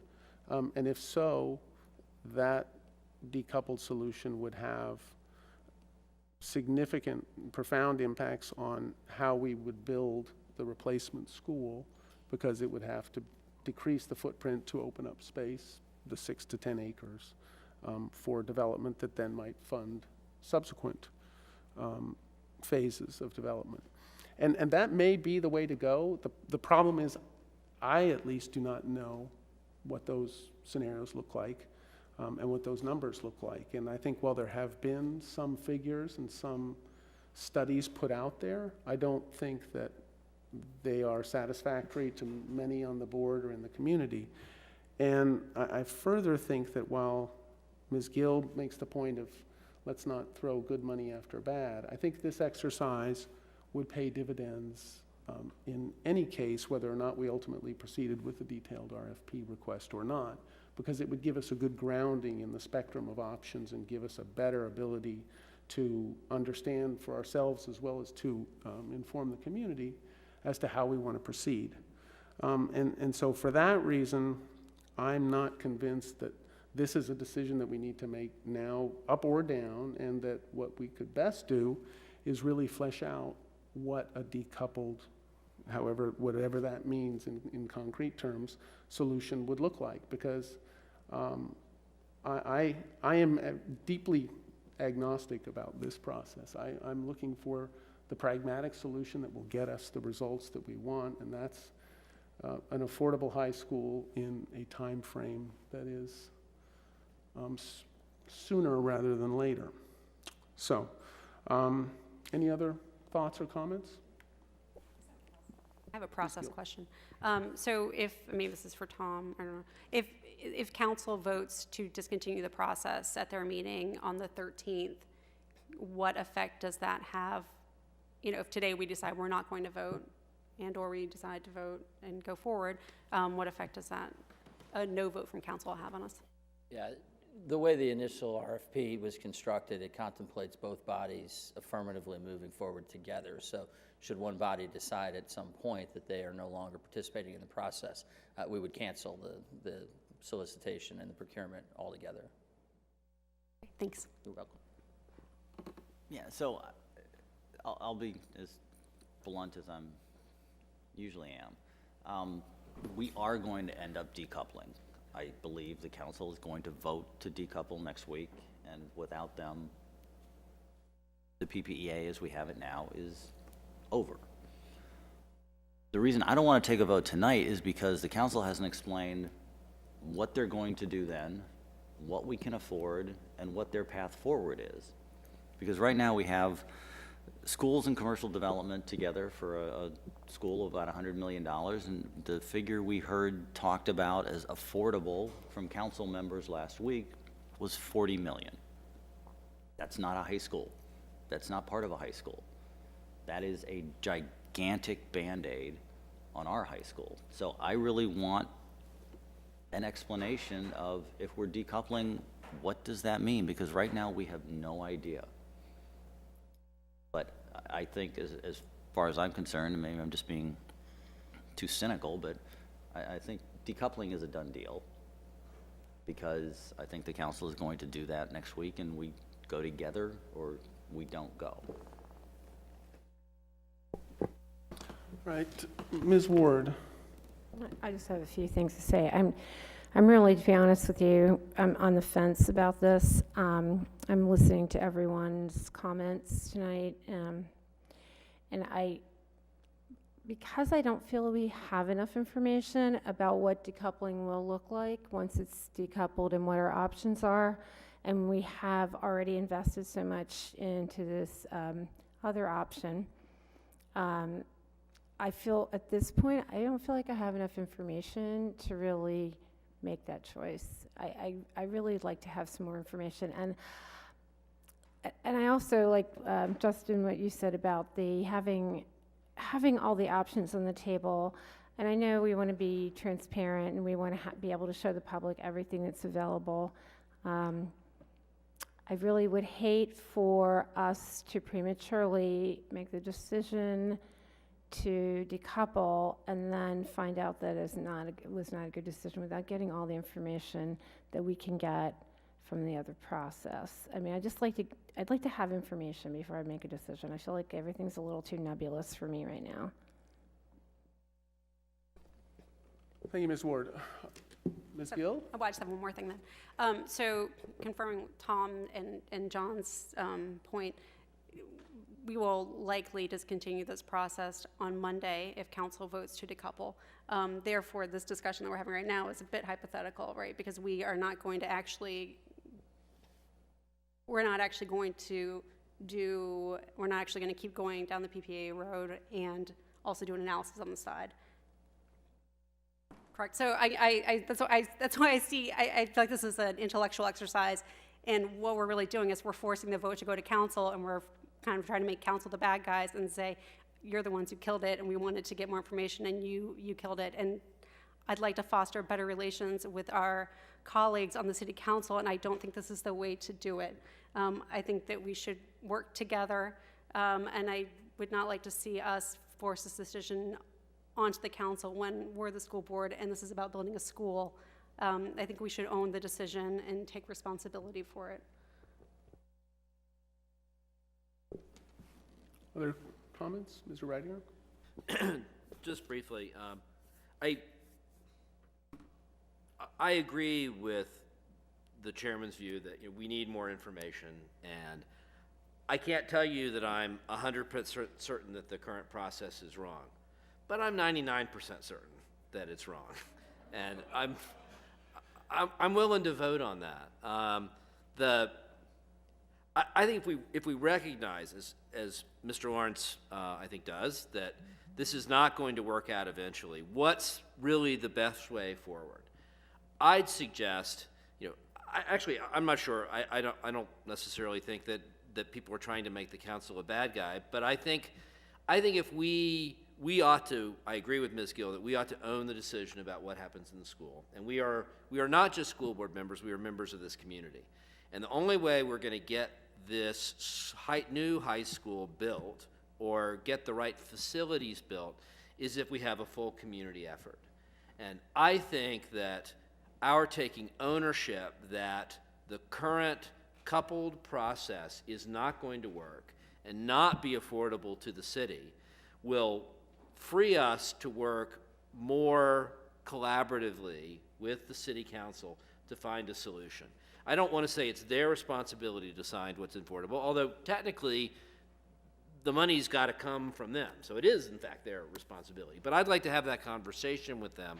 I'd like to jointly explore alternatives like phased construction and could we change how the way the bond is done? Is renovation really the right idea? I don't think it is, but I think there are things we could explore and types of development then that could occur that would give more freedom to the city. The idea of, a sports complex came up in the public comment.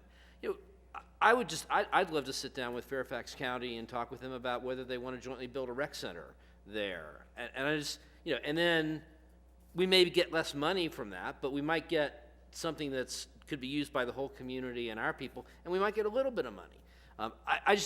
I hear everything everyone is saying, and I don't want to cast anyone as the bad guy because all of these views are reasonable.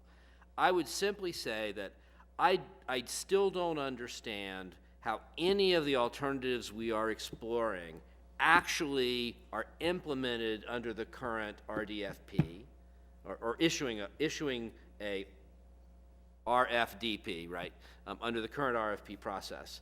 And so I would, in that environment, my inclination, which may be wrong, but my inclination is, to use the line from Seinfeld, when the baby's ugly, say the baby's ugly and move on.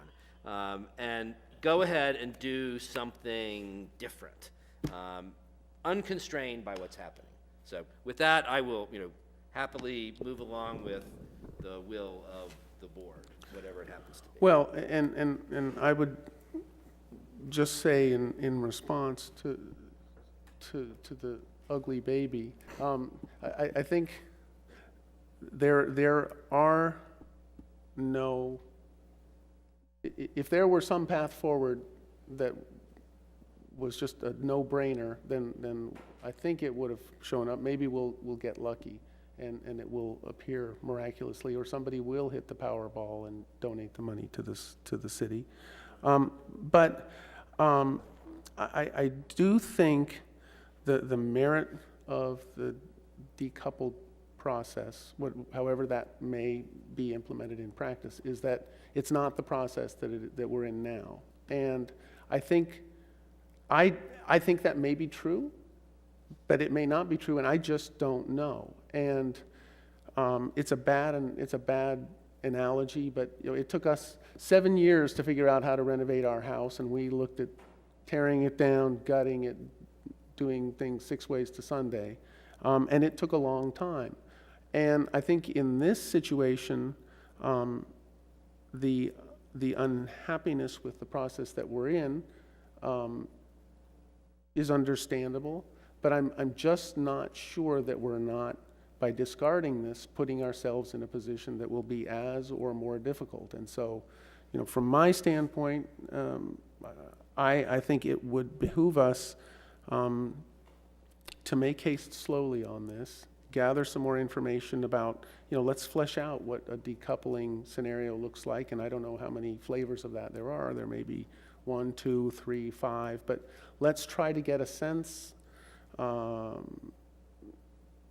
some level of detail, with some level of authority about what is the best way to go forward, because I think we're going to have to do that one way or the other.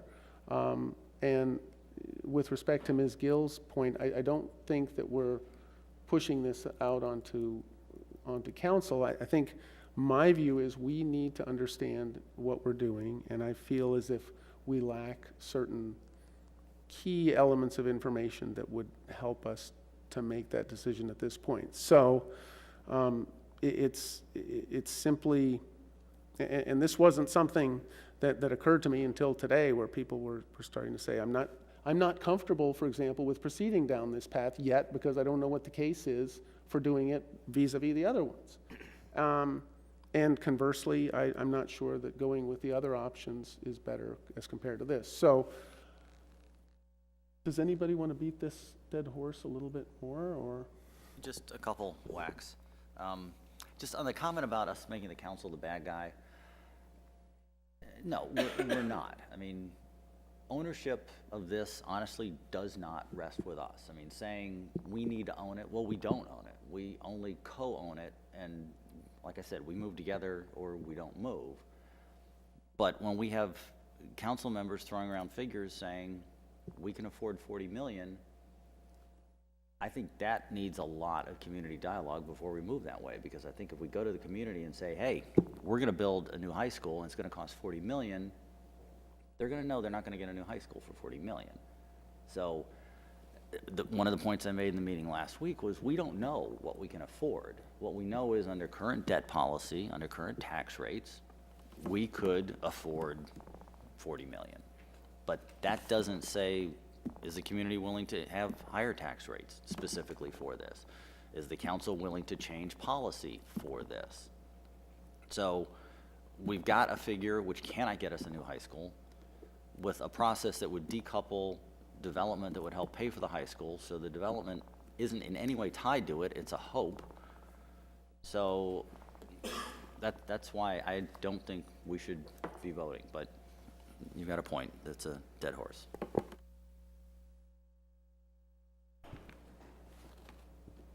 Anyone else?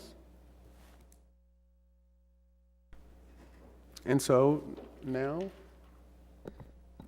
If anybody would like to make a motion, we can certainly I'd like to entertain make a that. motion.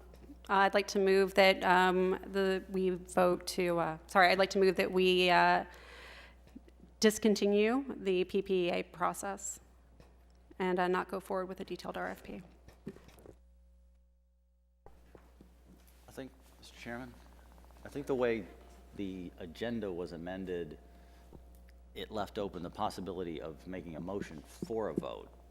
So first there would have to be a motion to have a vote, and then the motion on the vote itself, because right now, Can I make a, I'd like to make a motion to have a vote. right. Well, Well, as a matter of parliamentary procedure, I don't think that's right, John. Well, Sorry, let's check with Mr. Horn. Mr. Horn. I'd agree with Mr. Reitinger. I don't think it's necessary that you have a motion to vote on a motion that is made from the dais. I think the motion can be made from the dais. Which I believe it was, and it was seconded, correct? I'm not certain of a second. I know Yes, that it was, second it was Ms. Gill made the motion, and then Mr. Reitinger seconded it. Okay, I will ask the question. Any discussion on this motion? All right, Mr. Kimball, would you call the roll, please? Oh, could you repeat the motion just for clarity's sake, please? Would you? Okay. Ms. Gill made the motion that the school board discontinue the PPA process and not go forward with the detailed RFP. All right, so you may call the roll now. Certainly. Mr. Castillo? No. Ms. Gill? Yes. Mr. Lawrence? No. Mr. Reitinger? Yes. Ms. Ward? No. Mr. Webb? Yes. Okay, so we have a tie vote, which, according to Mr. Horn, this will be deferred to the next school board meeting. Okay. Next, we have on our agenda, item 11, future agenda topics. This is where board members can throw out topics that they would like to discuss, and if there is a sense of the board that is worth doing so, we will be in a position to put that on a future agenda. I would humbly suggest, given the hour, that we weigh very carefully future items, but by all means, if you're interested, Mr. Lawrence. No, I would just ask, at the last meeting, we had the full list of all the future agenda items we've always asked for. I would just ask, the superintendent to include that with the ones that we have covered X'd out, so that we have a clear record of not only what we have as future agenda items, but also the ones we've gone through. because we The have a lot tally, of them, yes. That's an excellent idea. and I can't always keep track of them.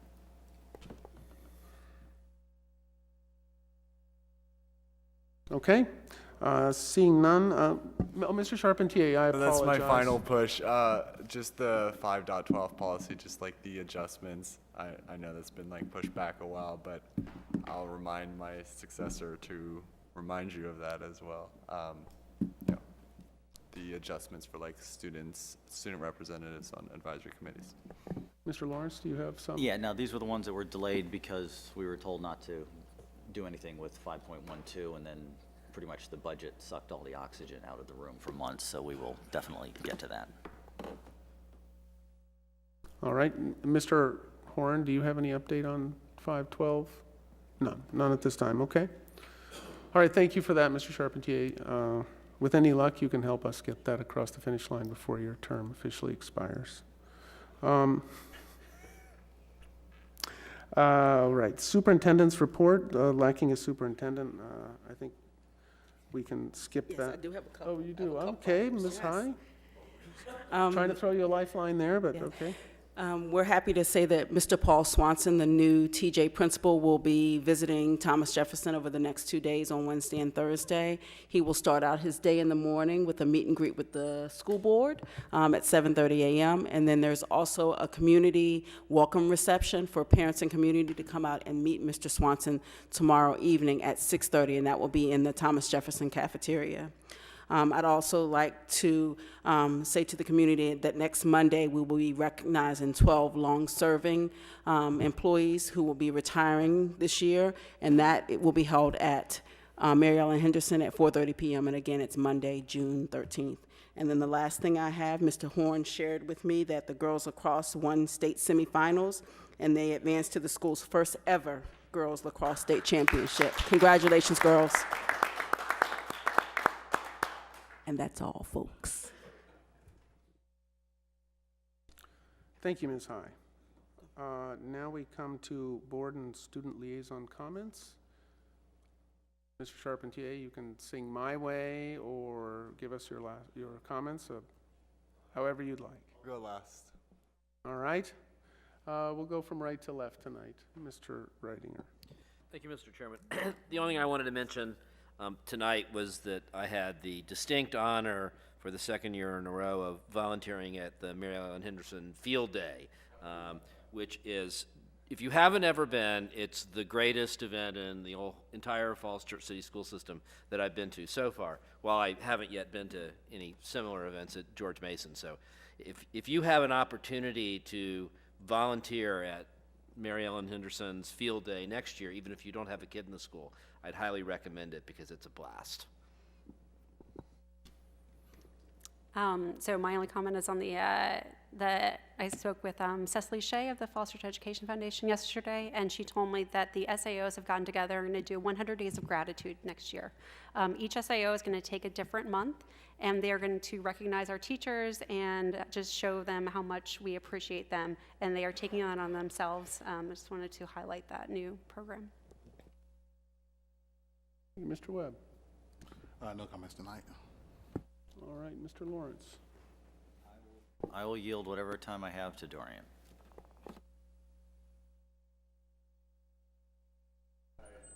I guess I'll go. Well, in terms of like has been going on, I think should have Blaise Sevier, the president of the George Mason student body, might eventually come over and present the senior gift to the school, and I won't steal her thunder. And then I recommend, once again, that you get a copy of the print edition of the Lasso and the Nine Muses Literary Magazine. Both are issues that the students of the respective clubs have worked on for a long time. And then my successor had to run off, but he'll be back for the other meetings, I assure you. The final point is I just wanted to thank you for this whole year, because I've learned so much. It was a particularly interesting year too.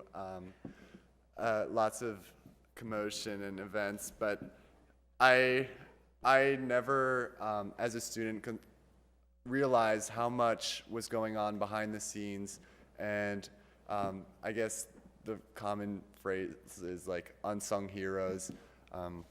All the work that you do, all the work that the staff does, all the advisory committees, all the volunteer parent citizens. I never saw all that working behind the scenes. All I got was their great activities or just the functioning of the school.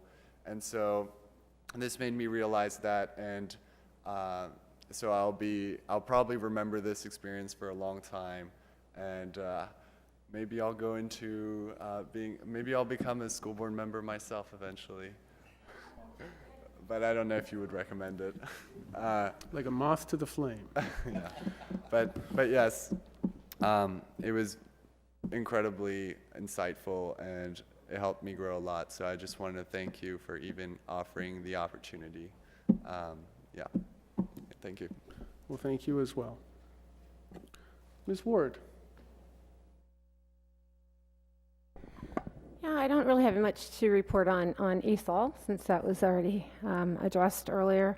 I did want to mention that the Spring Sports Award, a reception and ceremony rather, is this coming Monday, June 13th. So we'll be honoring all of our spring athletes at that. I do want to mention, and I'm hoping Dorian can help me a little bit with this, because I haven't been able to keep up with soccer and girls lacrosse. Both girls and boys soccer are on the States, and that's this weekend, right? Not sure. I'm sorry, and we have our athletic director here, I could ask you to. And girls lacrosse they're played tonight. They won. Thank you for that. And I can update it. Thank you. So where does that leave them, Mr. Horn? Wonderful. So we have girls lacrosse, boys lacrosse, and girls, girls, I'm so tired. Girls soccer, boys soccer, and girls lacrosse going to states finals. And one singles and tennis. Who's that? I'm sorry? Chris Kim is going to states in tennis. Thank you. I have my advisory board right here. It's wonderful. And that's all I have. Thanks. All right, it's late, so I will pass as well. There are no minutes to approve. There are enrollment figures to review. And we will now stand adjourned. So thank you all for your hard work, and have a good evening.